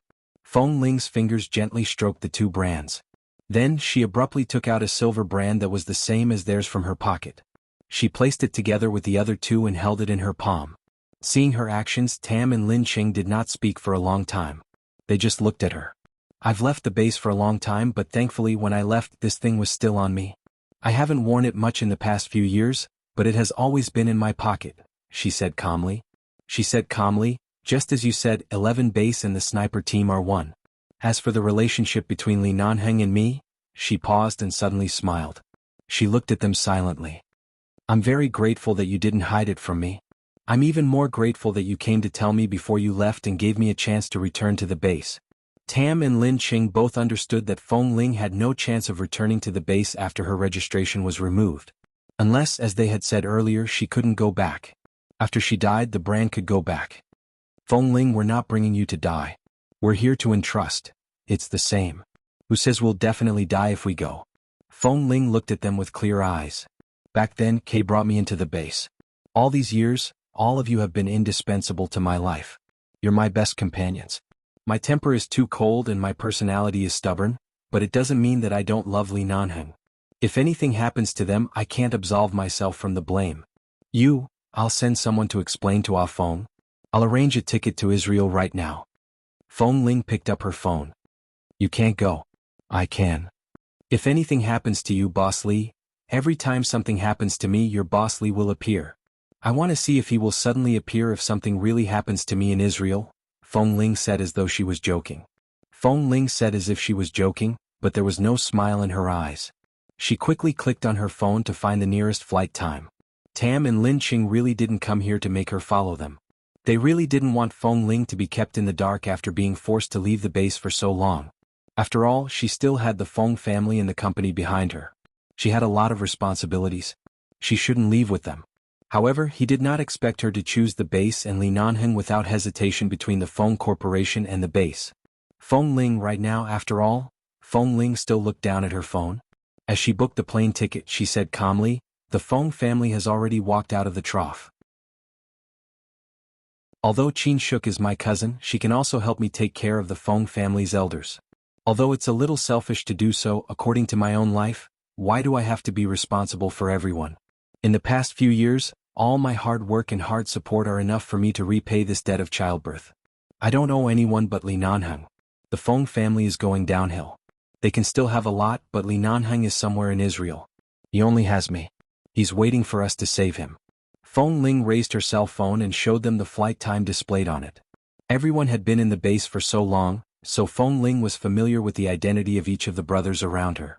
She booked a plane ticket very quickly and didn't need to ask for any passport number because she remembered them all. Tam and Lin Qing were speechless. On one hand, they were excited by Feng Ling's decision. They couldn't tell if they were worried that something would happen to her with them, or if they were sighing that Feng Ling was still the same Feng Ling. However, they were still a little vexed. If they rushed into the Feng Corporation to let her know this, wouldn't it be too unfair to her already peaceful life? However, Feng Ling seemed to know what they were thinking. She silently took off the lady's suit jacket and slowly unbuttoned the delicate cufflinks of the lady's shirt. Her voice was clear and firm as she said, I should thank you for freeing me. Due to the dispute, Jerusalem was the shared capital of Israel and Palestine. This place was also one of the largest arms suppliers in the world. After the plane landed, Feng Ling, Tam, and Lin Qing rented an off-road vehicle with a lot of space near the airport and drove all the way to Jerusalem. In recent years there had been constant battles here, but because it was an ancient city, there were still many tourists who had feelings for this place who came to take photos. After arriving at the ancient city there was a war zone. Feng Ling sat behind the car and looked in that direction. Suddenly she saw a helicopter appear above the zone. Helicopters were very common in this kind of place. At first no one paid much attention to it. However, as the helicopter flew, it suddenly fell toward the empty space in front of it. It was a large open space and a group of tourists was walking past it. The black plane fell down with flames and the shadow of death. At the same time, a scream erupted from the crowd. The people around them screamed and scattered in all directions. Feng Ling looked in the direction of the open space and was about to speak when Tam keenly sensed the situation. He quickly turned the car around and plunged into the bushes by the side. At the same time, the off-road vehicle's engine died, and it was stuck motionlessly in the bushes. At this moment, a large hole was drilled out of the bushes, and the front of the car was embedded in it. Tam knocked hard on the steering wheel and cursed, "It's stuck." At the same time, under the scorching sun of dusk, the red flames dyed half of the sky. Feng Ling turned her head and saw the scene of people scattering like birds and beasts. All of a sudden she saw a little girl from an unknown country. Perhaps because of the sudden chaos, she was separated from her parents by someone. She was standing in the open space, rubbing her eyes and crying in a daze. The child was about 3 or 4 years old. She was knocked to the ground by the person behind her. The shadow above the child's head grew larger and larger. She didn't know how to dodge, and because of the pain in her leg, she couldn't stand up. She could only sit on the ground and cry in a daze. Helpless and pitiful, she was a small ball. Feng Ling's palms instantly broke out in cold sweat. She opened the car door and ignored Lin Cheng and Tam's shouts and warnings. She leaped in that direction. She wanted to talk about, "Young Master Mo, have you kissed enough, with more like-minded people? Talk about life and find a confidant for M." Chapter 1356. Feng Ling, don't go. It's too dangerous. Accompanied by Tam and Lin Cheng's shouts, the helicopter had already smashed into the ground. It was only about 10 meters away from the little girl on the ground. Seeing that the helicopter was about to crash and die, Feng Ling's figure had already nimbly leaped over. She picked up the little girl on the ground and pounced toward the haystack by the side without any regard for anything else. Feng Ling's speed was not as fast as when she was in the base, but it was not slow either. At the very least, when she held the little girl in her arms and pressed her against the haystack, she heard the sound of the helicopter crashing behind her. It was enough to prove that she had really saved her. The little girl in her arms was crying. Feng Ling quickly turned back and saw that the place where the plane landed was exactly where the little girl had fallen. A loud explosion rang in her ears, and the earth seemed to tremble crazily at this moment. Feng Ling patted the little girl in her arms. The little girl was already scared silly. She raised her head in her arms. "Close your eyes," Feng Ling said softly. Feng Ling said in a low voice and picked up the little girl again. When she turned around, she saw a dazzling fire in front of her. When the plane crashed and exploded, the second explosion and the soaring flames were inevitable. Precisely because of this, the surrounding people were still fleeing in panic. Feng Ling closed her eyes from the thick smoke and quickly retreated with the little girl who did not understand her words in her arms. Tam suddenly rushed over and rushed to Feng Ling under the flames. He opened the car door and shouted, "Hurry up and get in." Feng Ling carried the little girl into the car, and the off-road vehicle quickly drove away, leaving this dangerous area. Even after bringing the girl to a safe area, Feng Ling still coughed a few times in the car. "Are you all right?" Lin Cheng sat in the front passenger seat and handed her a bottle of water. Feng Ling took the water and turned to look at the child who had been crying in fright. She brought the water to her mouth and didn't know which country she was from. She whispered into her ear and tried to ask in the languages she knew. In the end, she confirmed that she seemed to be a child from a British family. After comforting the child, she quickly called Tam to drive the car to the British Embassy in Jerusalem and temporarily handed the child over. She didn't know when the child's parents would come to find her. After instructing the child, Feng Ling walked out of the embassy. Her throat was very uncomfortable. She went to the car to get a bottle of water. After drinking a few sips, she felt much better. At the same time, the hand holding the water bottle paused. She abruptly raised her eyes to look at Tam. "Where was the accident between Kay and Bosley? You said there's a river nearby, didn't you?" "They had an accident about 40 kilometers away from here. There is indeed a river there. I choked on the smoke from the explosion when the plane crashed. My throat has been dry and painful. In the area where the chemical detonated, if they still had a chance of survival, they would definitely choose the water route," Feng Ling said as she quickly got into the car. "Let's go take a look." Feng has already thought about this. He has already sent people to search along the river, but at the end of the river is a very high waterfall cliff.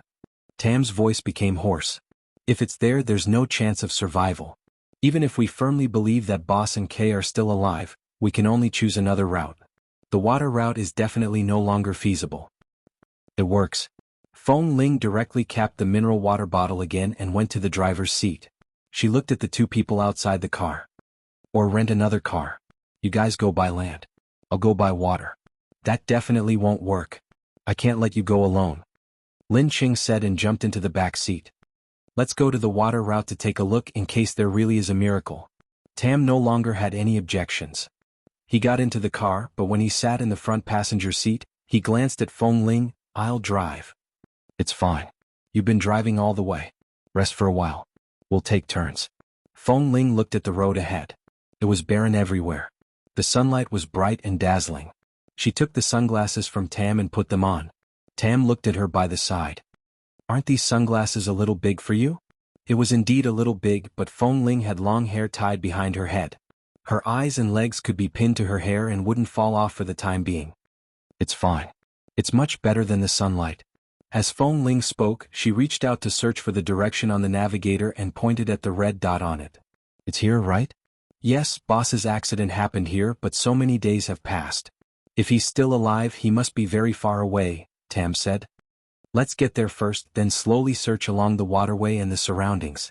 Feng Ling quickly stepped on the accelerator according to the direction of the navigation. At the same time she said, contact the base and see what routes they've searched before. Don't waste time. Don't repeat the useless route. We've already fallen out with the base. We came out on our own. How could the base? Can't you ask a few people you're close to in private? If you put this kind of thing on the table, not to mention Afeng, even if boss is in the base, the result will be the same. However, a human life is at stake. Even if you contact Afeng in private, he will still tell you. Feng Ling frowned. Lin Qing paused for a moment and quickly picked up his phone to contact the people at the base. In the end, it was indeed the electronic map that Afeng had sent them. All the routes marked in red were the ones that they had sent people to search, and the locations were all there. As Feng Ling drove, she listened to the route that Tam and Lin Qing were talking about. She controlled the steering wheel with one hand and quickly marked the navigation on the car with the other. She could mark almost all the locations that the two of them mentioned at the same time. In the end, all of them appeared on the navigation device. The waterway. The location they're looking for ends in the area of the waterfall, Feng Ling said as she drove. When we pass by a car rental place later, let's rent 2 more cars. We'll split into 3 groups. I'll go to the waterfall. You guys go to the other 2 unexplored routes. That place is too dangerous. How can I let you go? Below the waterfall is an ancient jungle. Have you lived in the jungle before? Feng Ling asked. I'll go myself. You guys go to the other routes. Listen to me. Even though Feng Ling was no different from before, her tone had more or less become a high-ranking leader. She could not be refused. I'll go by water. You guys choose these 2 routes. We'll meet at the final location in 48 hours. She wanted to talk about young Master Mo. Have you kissed enough with more like-minded people? Talk about life and find a confidant W. For M. Chapter 1357. Feng Ling drove alone in the direction of the river near where Li Nanheng disappeared. This was no longer the urban area of Jerusalem, but it was even more chaotic than the urban area. Feng Ling's car was like an arrow's bowstring. She kept roaring forward, but there was another huge explosion behind her. It was even louder than what she had experienced in the urban area. A huge force almost overturned her car. Her ears were buzzing, and her eardrums were hurting uncomfortably. Feng Ling's hands were still holding the steering wheel steadily. In the end, she still quickly escaped. This area was not like the city where there was a quarantine zone. There were broken walls and debris everywhere. The huge explosion behind them was the sound of a plane falling from an unknown place. This should be the explosion zone that they said was filled with a lot of chemicals, because the ground here was no longer yellow lush but charred black. There was even a strange substance mixed in the black, like some kind of chemical substance condensed in the air and fell on the hot ground at that time, condensing into tiny grayish-green ice crystals. Seeing the black ground, Feng Ling suddenly stopped the car, got out of the car to carefully observe those things, and then checked for any suspicious existences nearby. When she walked to the river, she saw that the place where the weeds should have been growing was now black and bare. She gently touched it with her foot, and some charred black things fell into the river. She turned back, picked up a stone, and threw it into the river. After checking the depth of the water in the river, Feng Ling turned her gaze downstream, which was the direction of the waterfall they mentioned. It wasn't that the people from the base hadn't come to rescue them, and the base wouldn't give up on any possibility of Kay and Li Nanheng surviving. They sent people several times but the result was the same. They couldn't find any trace of them. The final conclusion was that the chemicals might have corrosive effects, and it was so hot here. Anything was possible. Perhaps after searching for so many days, they had only found 2 bodies that had long since rotted. Moreover, if they had really fallen into the river, they would have fallen into a very ancient jungle along the waterfall downstream. That kind of ancient jungle was not a place that ordinary people could enter. There might be all kinds of rare beasts, and this kind of jungle was not a place that could be survived by just learning some survival skills in the wild. Not to mention that there were beasts everywhere. There might even be some messy man-eating flowers. There were all kinds of poisonous plants on the ground at any time, and they would die at the sight of blood. At that time, even if Boss Li and Kay were really lucky enough to survive falling down the waterfall, after so many days in the jungle below, there was no possibility of them surviving. The people in the base went from searching around urgently at the beginning to gradually having no choice but to face reality. In the end, they had no choice but to withdraw all their combat power to prevent further casualties. According to Lin Qing and Tam, this process lasted for about 4 to 5 days.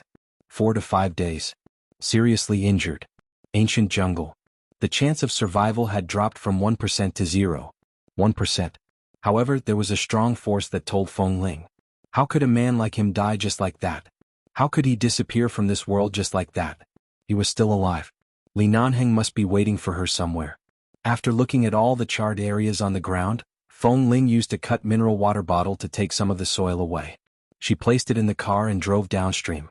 During this time, Tam called her and asked if she was safe. After exhorting each other, they continued to search in 3 different directions. The downstream was actually not close to the location of the incident, especially since the 2 sides of the river were not roads that could be driven normally. Even if they drove an off-road vehicle, the road was still very rugged and bumpy. When they arrived at the waterfall, the sky had already darkened. Feng Ling got out of the car and looked around. She then looked down and saw that it was indeed an endless jungle. It seemed that other than going down from the waterfall, there was no other way to go. After all, she did not know where the other side of the jungle was, so she did not know which direction to go. The night was long. Although Israel was a country at war and everywhere was filled with smoke, the night sky here was relatively clean and the stars twinkled.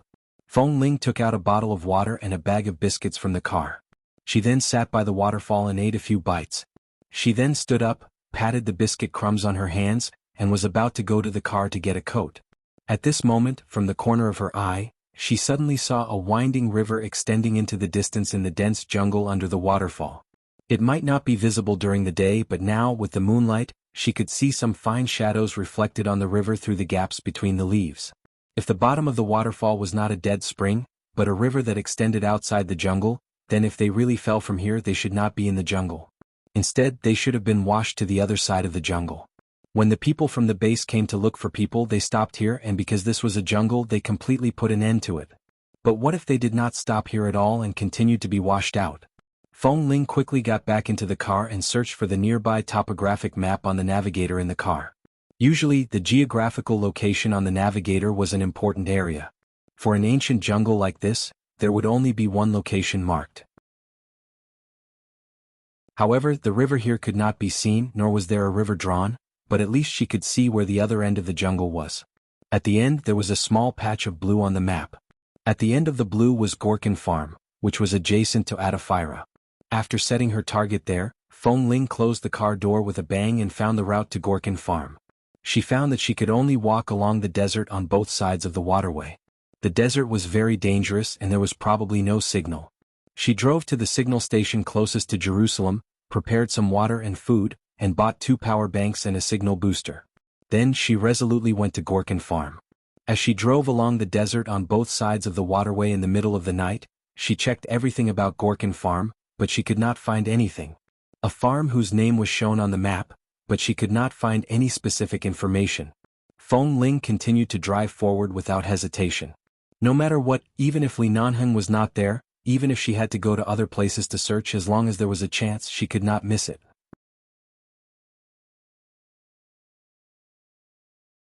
Chapter 1358. After driving for an entire night, when they arrived near the Gorkin farm, the desert in front of them finally turned into a normal-looking farm town. However, this town seemed very barren. It was surrounded by green space and she could see all kinds of crops. She could also see many people working hard in twos and threes. Feng Ling drove the car over and found a young man with dark and yellow skin. She looked at his skin and facial bones, which were typical of this country. She then looked at the others and found that they were all the same.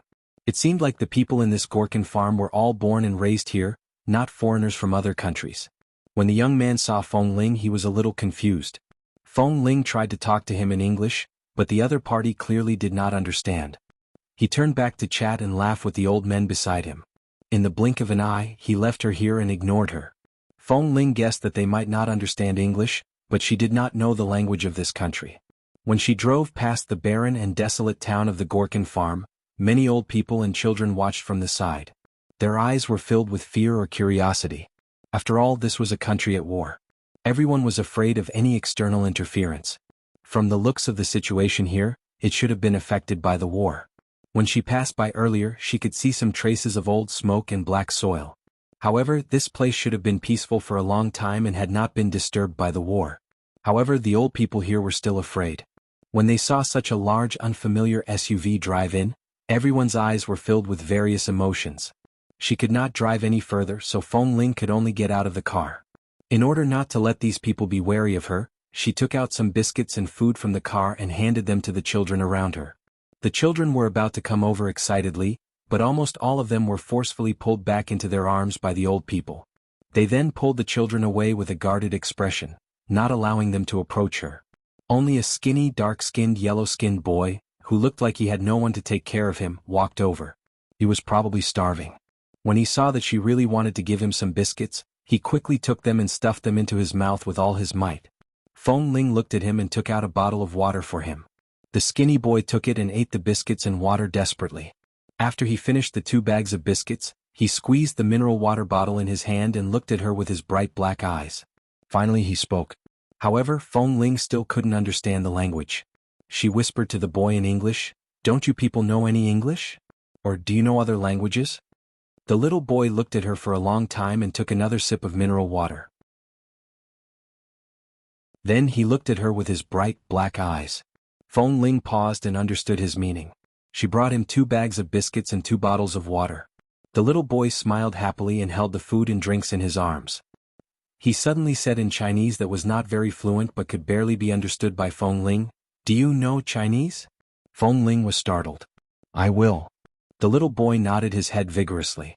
Suddenly he pointed at the road in the little town. "There? What happened there?" "There's a granny who knows Chinese." Hearing this, Feng Ling did not ask more. She nodded at the little boy gratefully and parked the car in an open space that would not affect their entry. Then she took out some food for the little boy and asked him to watch the car for a while. She then explained that she was not a bad person and would not hurt them. She asked him to tell the people here not to be afraid of her, and then quickly walked in the direction he said. When she arrived outside the house, she did not expect to see a typical red foo character that only China would have in the yard. It looked a little old. It should have been pasted on New Year's Day. Now that many months had passed, the red and black characters had faded from the wind and sun. And it seemed that this character was written by the owner of this place. It was not very beautiful, but at least it was Chinese. Feng Ling knocked on the door. After a long time, about 4 or 5 minutes, a white-haired old man in his 70s walked out. The old man's back was very hunched and he had to raise his head to look at her. He looked at her for a long time, staring at her skin color and hair. After a long time he said in Chinese in surprise, "Hello Granny." "Sorry to disturb you," Feng Ling said. "I just heard that there's a granny here who knows Chinese, so I came rashly. I'm sorry to disturb you, but I have something urgent to attend to, so I had no choice but to." Seeing that she was still polite, the old granny nodded and turned on hurriedly. She walked into the yard with her walking stick. "Come in and sit." Feng Ling was very anxious, but seeing that the old granny couldn't rush her, she walked in. "Recently, this small farm is really interesting. There's actually another Chinese in a place where there's never been a Chinese." Feng Ling's brows twitched. At this moment, the old granny turned to look at her. "What urgent matter do you have?" "I have a friend who was affected by the battle in Jerusalem and was seriously injured. He must have been washed down the river over there. Everyone thought he was dead. I was unwilling and couldn't accept this result, so I came all the way here and found that the end of the river was actually nearby, so I..." Feng Ling paused and reorganized her emotions and words. I guessed that he would be here and wanted to look for him, but the people here don't speak the language and I can't communicate in English. I didn't expect that there would be a granny who can speak Chinese. I came here when I was very young. The old granny's voice was old and she still spoke slowly. When I was young, at that time we didn't have any free love. I was forced to marry by my family and in a fit of anger I escaped. I used that bit of money to escape to Europe and then I wandered all the way here. At that time, there were still a lot of people in this Gorkin farm. It was a very prosperous farm, but later on the wars were too frequent. Some died and some fled and it became desolate like this. I married a farmer here, had children and had granddaughters. Just like this, generation after generation we lived here. Did you come into contact with the wandering children here? Only those children would often come to my place to find food. They only know a little Chinese. Feng Ling nodded. Yes. The old granny nodded and stood there with her walking stick. After a moment of thought, she said, "Is the person you're looking for a man?"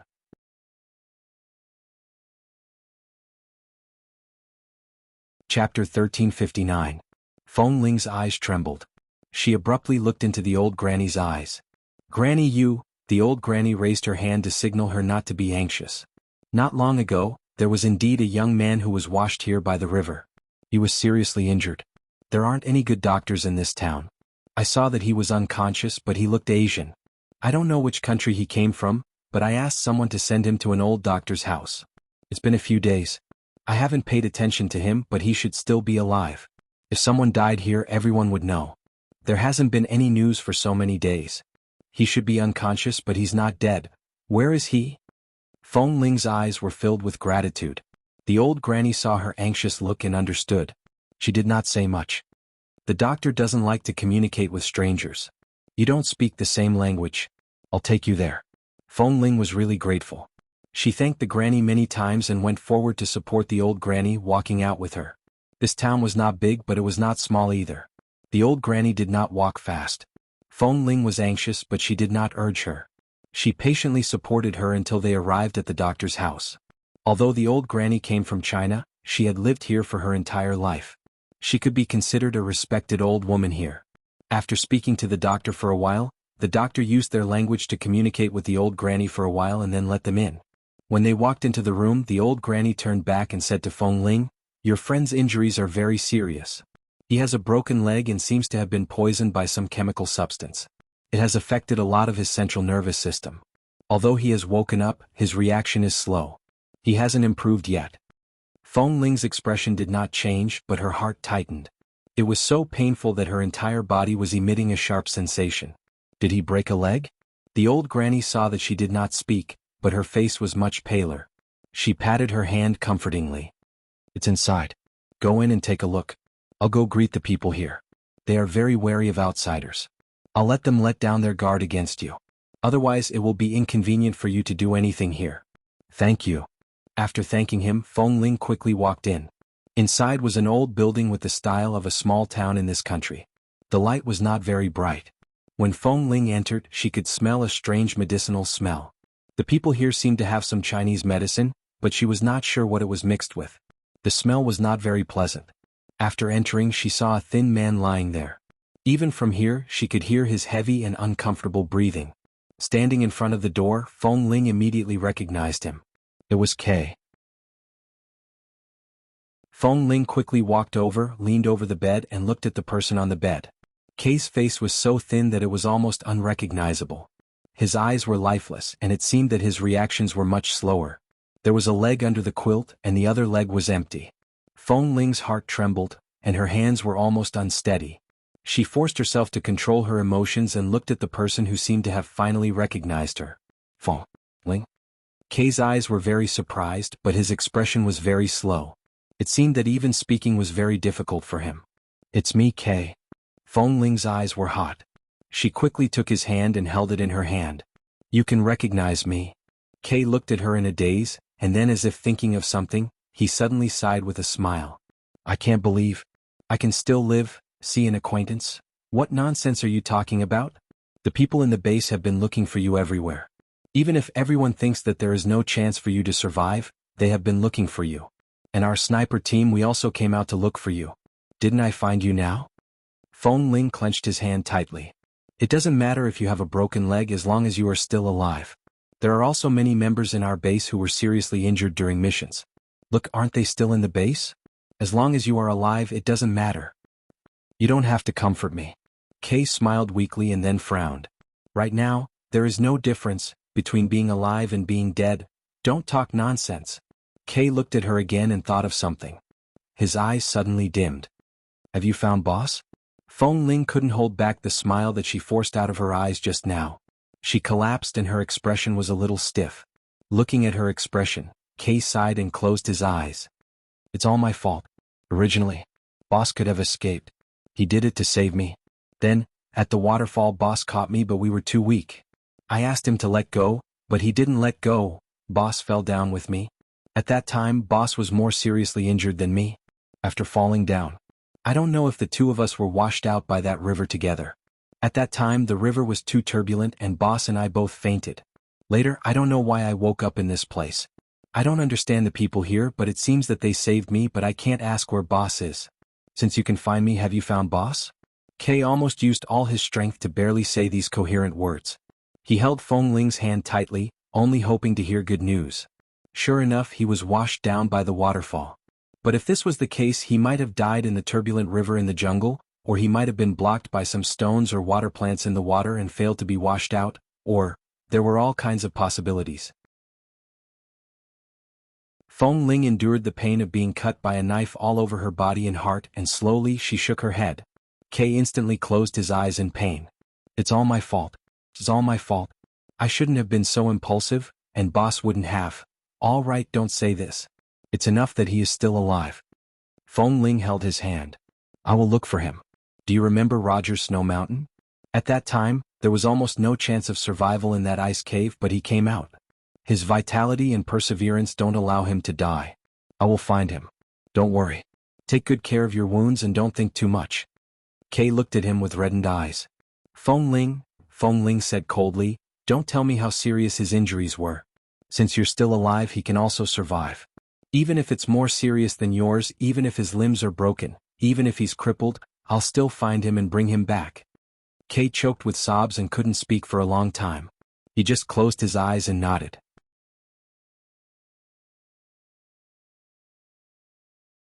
Chapter 1360.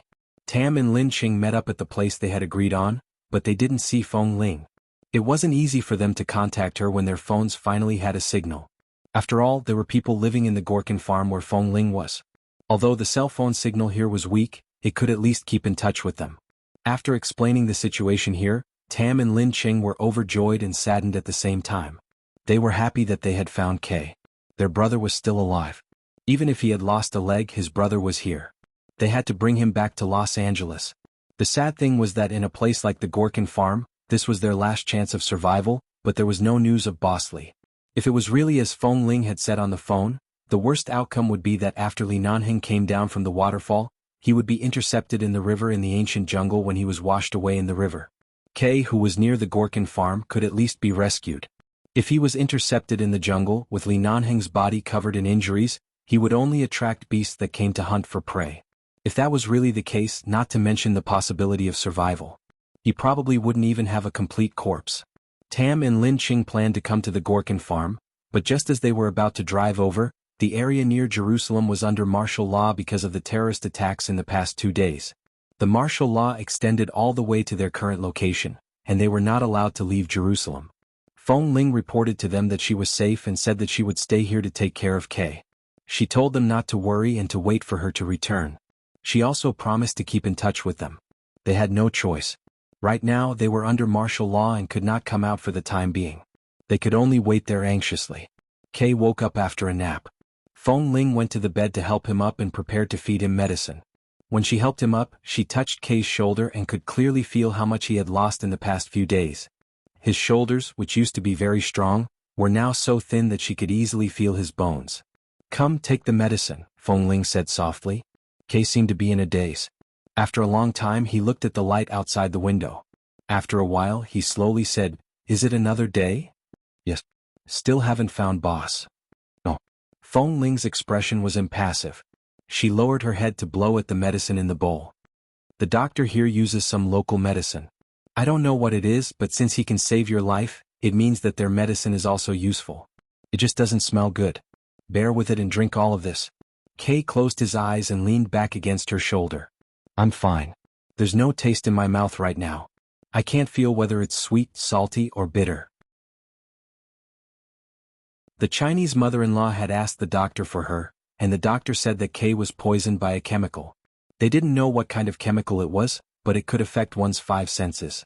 He only lost his sense of taste and his reaction was slow, which was already not bad. It was much better than being mute, blind, and deaf. Because they didn't know what kind of poison it was, there was no way to treat it. They didn't know if he would have a chance to recover in the future.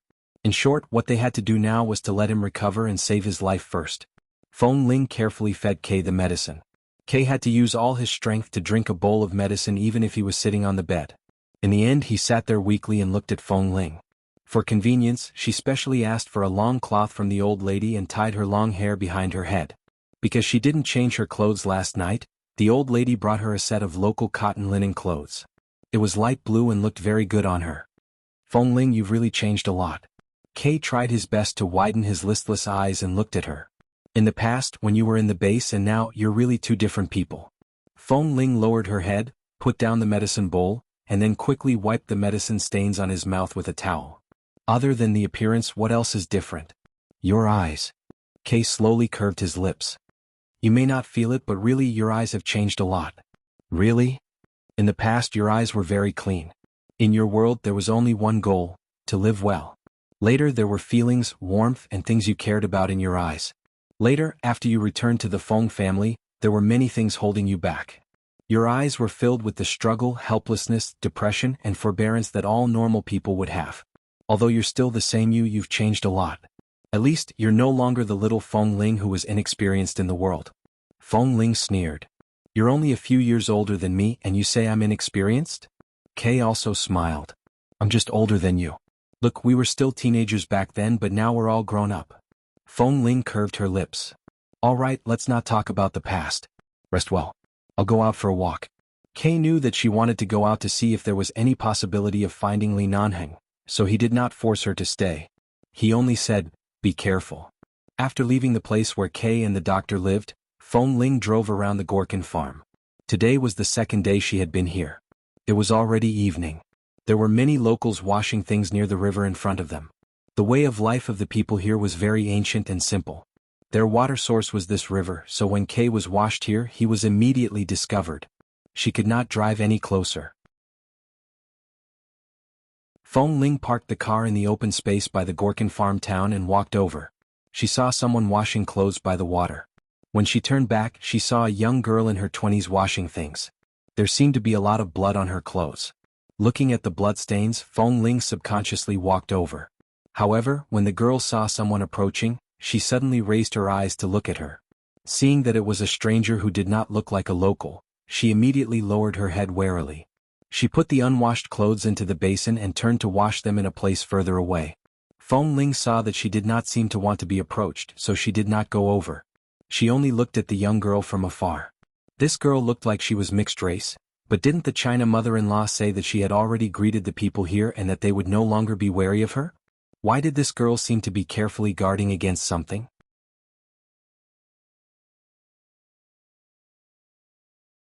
Chapter 1361. Feng Ling drove around the river overnight and went to the jungle. She found that this jungle was really different from the jungle she had lived in when she was young. One was near the sea, but it was still a jungle close to the beach. No matter what, it wouldn't be as dangerous as the ancient jungle. For example, the jungle in front of her was indeed as they said. There might be all kinds of things that ordinary people had never seen or heard of in their lives, be it objects or living creatures. She wandered outside for half a night and tried to use the flashlight to shine inside. Several times she wanted to go in, but her rationality told her that this jungle wasn't something she could barge into. However, if Li Nanheng was really inside, if she wanted to go in, she had to ensure that every step was foolproof. She couldn't drive in. At the very least, she had to be fully prepared. Feng Ling stayed outside until late at night before returning to Gorkin farm. In the middle of the night, Kay was still sleeping. After visiting Kay, Feng Ling returned to her mother-in-law's place in China. The China mother-in-law's surname was Mai. The people here called her by her name. If Feng Ling wasn't used to it, she could call her Granny Mai. Feng Ling didn't want to disturb Granny Mai late at night. She could sleep in the car for the night, but she had to prepare the things she needed to enter the jungle. The longer she delayed, the more uneasy she felt. She decided to return to her mother-in-law's place and prepare things for herself overnight. Thankfully, Granny Mai slept soundly and didn't disturb her. It wasn't until 4 in the morning that Granny Mai woke up and saw Feng Ling sitting in the yard cutting something with a knife. She walked out to see her. "Are you preparing to enter the jungle?" "What are you cutting?"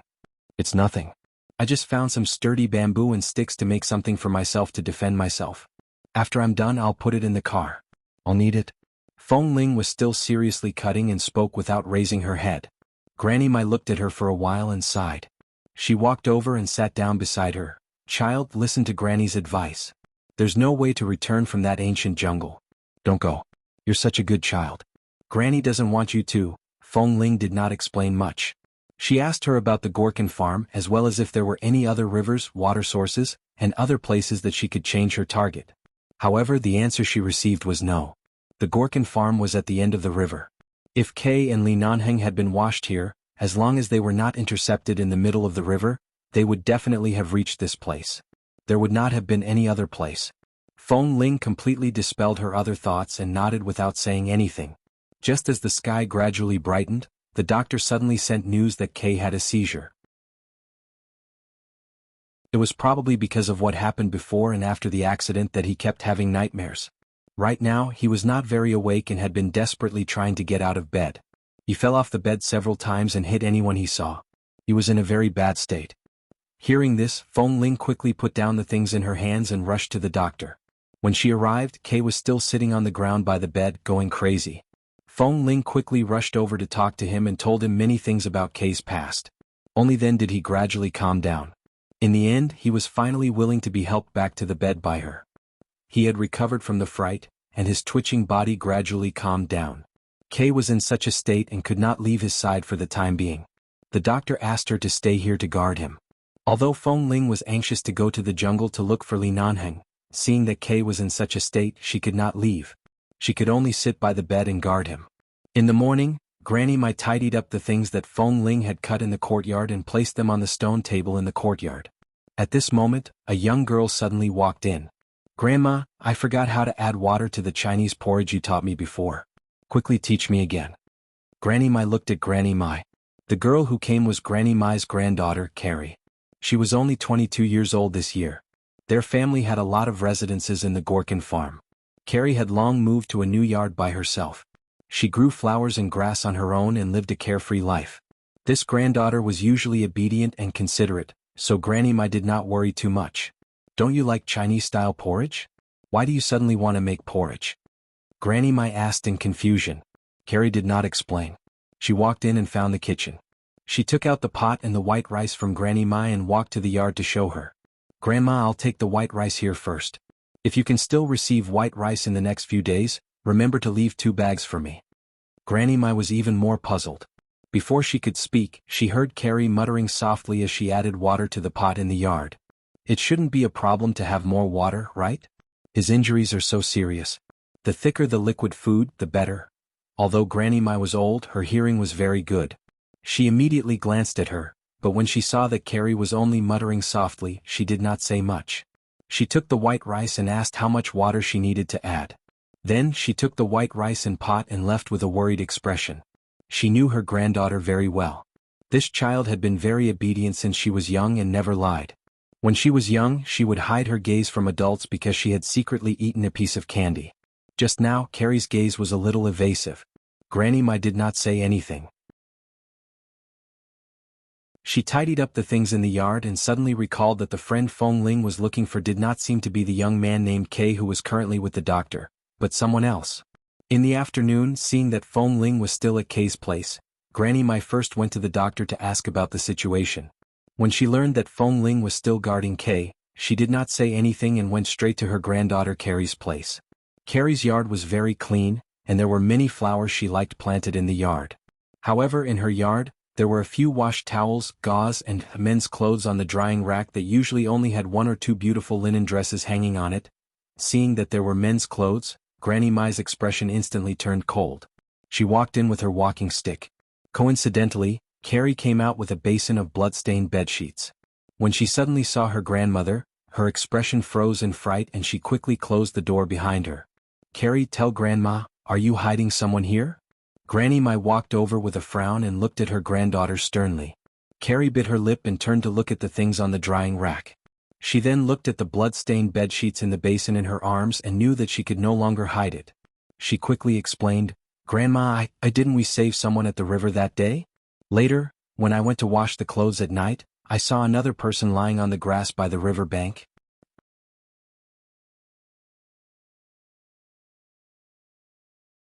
Chapter 1362. Feng Ling was still at Kay's place. Tam and Lin Xing called several times. She said that she could hold on, but in fact after returning from the jungle last night, she was a little exhausted. She was afraid that Li Nanheng was really inside. She would rather go in and find nothing. As long as he was not intercepted by the water grass in the river in the jungle, as long as he had other chances of survival, she was willing to go into the jungle and never return.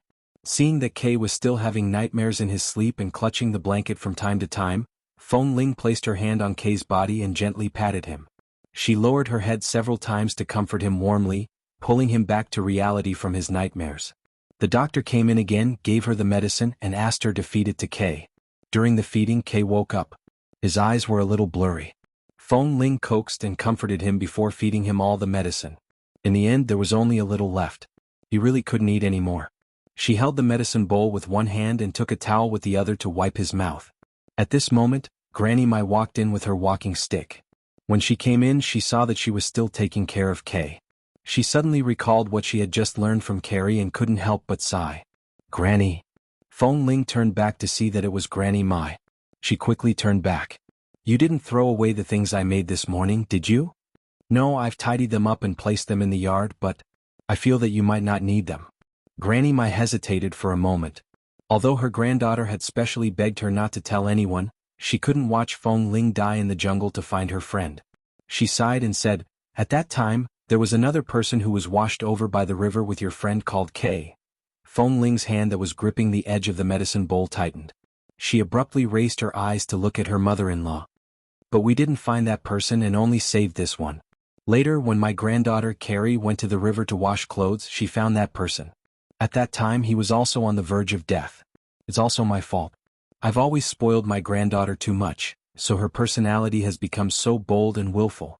In the past few years she has learned some medical skills from the doctor in this town, but she's not very good.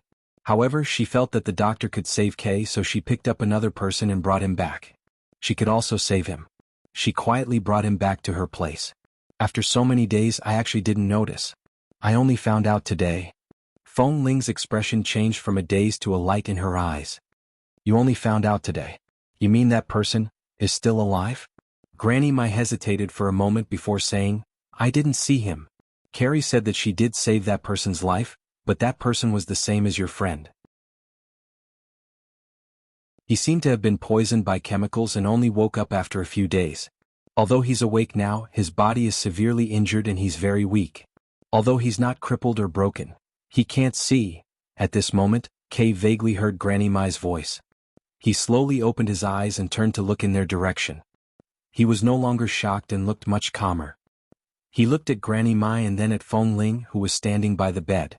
Feng Ling's fingers that were pinching the edge of the bowl almost turned white.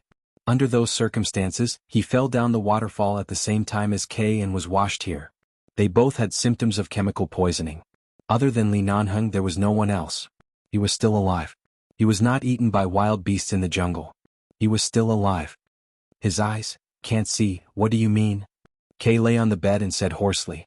However, before he could finish his words, Feng Ling suddenly put down the medicine bowl in her hand and walked out. As she walked she said, "Granny, take me to him." Seeing that Feng Ling was so anxious, Granny Mai sighed, nodded and turned to walk out. However, because her legs were really slow and seeing that Feng Ling was really anxious this time, she simply pointed the way for her. "It's at my granddaughter Carrie's place. I'm walking too slowly. You can go there by yourself first. It's just ahead where I live. On the right side of the road opposite, there's a courtyard with many flowers. It's her place. The clothes you see hanging in the courtyard should be your friend. If there's no mistake, it should be the person you're looking for. Thank you. Feng Ling hurriedly turned back to thank her and then ran without stopping. She first ran back to Granny Mai's residence according to the familiar route and then walked in the direction of the fork Granny Mai had mentioned. When she reached the right side, she began to look for the courtyard she had mentioned. After walking for nearly 100 meters, she finally saw a beautiful and clean courtyard with many flowers. Although the door to the courtyard was closed, there was still a gap. With a gentle push, it opened. When she looked up, the first thing she saw was the man's shirt and trousers. Although the clothes were covered with burn marks from the explosion, she could recognize that it was Li Nanheng's clothes. So he was here, she was not wrong. She had been at the Gorkin farm for 2 days. It turned out that he was only a few hundred meters away from her. He was still alive, breathing, and she could still hear news of him. Feng Ling forcefully suppressed the frequency of her hands and feet, trembling with excitement. She calmly walked into the courtyard. When she walked in, she seemed to hear coughing coming from the house. The coughing sounded intermittent and very low. She couldn't tell if it was a simple cough or something, but that voice was indeed a very hoarse man's voice. Feng Ling abruptly walked to the door and saw that it was locked from the inside. She then looked around for the window, but after searching for a long time, she couldn't find any window that was open. The women in the Gorkin farm had a habit of protecting themselves, especially unmarried girls. They wouldn't casually reveal everything in the window. Feng Ling simply knocked on the door. After knocking for a long time, she finally heard footsteps from inside. The door opened, and the young girl she had seen by the river appeared. When she looked up to see Feng Ling, Carrie was shocked. Sorry to disturb you. I'm looking for Li Nanheng. Feng Ling looked straight into her eyes. If she wasn't Granny Mai's granddaughter, she might have pushed her away and barged in. Carrie seemed unfamiliar with Li Nanheng's name. She looked at her strangely. Are you the person my grandmother took in? Isn't the friend you're looking for at the doctor's place? The person in the doctor's room is indeed my friend, but the man in your room is my fiancé. His name is Li Nanheng. Feng Ling still looked into her eyes, and her words revealed a hint of sharpness that could not be ignored.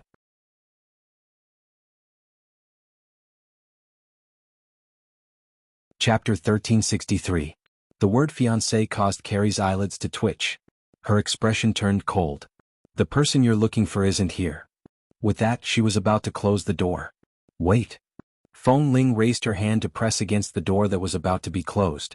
She looked at the young girl. Granny Mai has been kind to me. She has taken me in for the past 2 days. You're her granddaughter, so I should be very polite to you. But you can't hide a seriously injured person in your own place.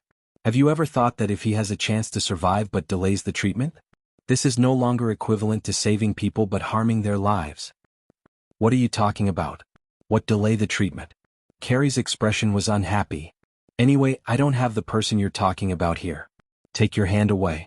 Let me tell you, in our place you're an outsider.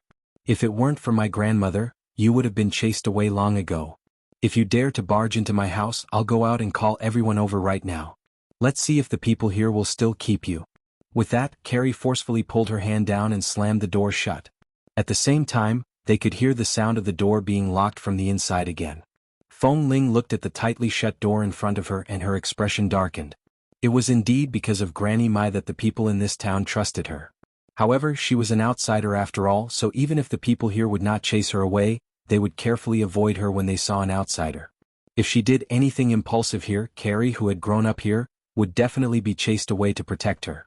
Kay was still here and so was Li Nanheng. She couldn't be rash. Especially since Carrie was Granny Mai's granddaughter. If it weren't for Granny Mai, she wouldn't have known about this. However, right now, she really wished she could kick open the door in front of her and rush in to see how badly Li Nanheng was injured. Feng Ling stood outside the door for a long time. She raised her hand and knocked a few more times. This time, Carrie couldn't even be bothered to respond. She did not make a sound. After about 10 minutes, Feng Ling heard a cough again. She shivered and hurriedly walked back and forth in the direction of the sound. Finally, she walked near the closed window. The sound was the clearest one she had heard recently. She pressed her hand against the window. The coughing just now was intermittent, but now she could not hear it anymore. His hand on the window was a little cold, contrary to the hot temperature in this place. It was very quiet inside. She didn't know if Li Nanheng was awake or unconscious. Granny Mai finally rushed over. Seeing Feng Ling standing outside the window, deep in thought, she immediately understood something and rushed over. How is it? You didn't see your friend? Feng Ling turned to look at her and then raised her finger to point at the clothes on the drying rack. That's his clothes. I heard a cough inside. It must be him. Granny, I can't rashly enter your granddaughter's house. I can tell that she doesn't welcome me. She locked the door, but if she locked my friend inside just to prove her medical skills, it's not fair to us. Granny, please help me. Granny Mai's expression immediately changed. Nonsense. With that, she frowned and turned to the door. She raised her hand and knocked on the door. Carrie opened the door. It was quiet inside for a while. Carrie, Grandma is going to be angry? Granny Mai said unhappily. The person inside is Miss Feng's friend. She's seriously injured. Don't mess around. Finally, Carrie's voice came from inside. Grandma, that woman is lying. I asked him, and he said he doesn't know anyone surnamed Li, nor does he know the woman outside. Either she's mistaken or she's lying. Grandma, it's so unsafe outside. How can you let a stranger stay here? Since she's already found that friend, she's still finding all sorts of reasons not to leave. I think she must have some other motive. Granny Mai was startled. Feng Ling shook her head when she turned to look at her. Granny Mai sighed and knocked on the door again. Open the door first and let her in to take a look. If it's really not her friend, she won't do anything to you. She'll leave immediately. No? His injuries haven't healed yet. He can't be exposed to the wind. Carrie's voice was very unhappy and impatient. Grandma, don't bring a stranger here. I saved him and even woke him up. This means that there's no problem with the medicine I used. Furthermore, he can't see right now. If that woman comes in and insists that she knows him and he can't see who she is, it's not fair to him. I won't let her in. You child? And he clearly said that he doesn't know the woman outside. Why should he let her in? He's already injured. If she brings in any dirty things or bacteria, it won't be good for him. Carrie raised her voice. Grandma, quickly take her away. Don't let her come again. Feng Ling said. Miss Carrie, you know the situation of my friend at the doctor's place. They were all poisoned by the chemical smoke and have all sorts of symptoms. His eyes and his inability to remember me might only be temporary. No matter what he has forgotten, it might just be a symptom. Let me take a look at him. I can tell with one look that he is... Stop lying. He didn't forget anything. When he woke up, he told me the reason why he was injured. Although he's very weak now, his words are clear and he's always been sober. It's just that his eyes can't see. If he says he doesn't know you, then he doesn't know you. Carrie's tone was still unyielding. Feng Ling couldn't believe it. She couldn't believe it either. His words were clear? His memory was clear? How could he not remember her? It was impossible. She turned to look at the clothes hanging on the hanger outside. She walked over and took the clothes down. She looked at the material and size of the clothes and then at the scorch marks on them. This was Li Nanheng's clothes. The only person who could be rushed to Gorkin Farm with Kay was Li Nanheng. There couldn't be anyone else. If she didn't lie, then the one who lied was someone else. Could Li Nanheng refuse to meet her when he knew she was here and even say that he didn't know her? The only person who lied was this Carrie. But why did she lie? You're tuning in to the Han Li's Wuxia Adventures YouTube channel. We're so grateful for your support, and don't forget to subscribe to join us on this incredible journey through captivating stories. Your generosity through donations truly makes a world of difference, as it's the primary source of revenue that allows me to expand and enhance this channel for you. Thank you from the bottom of my heart for being a part of this adventure.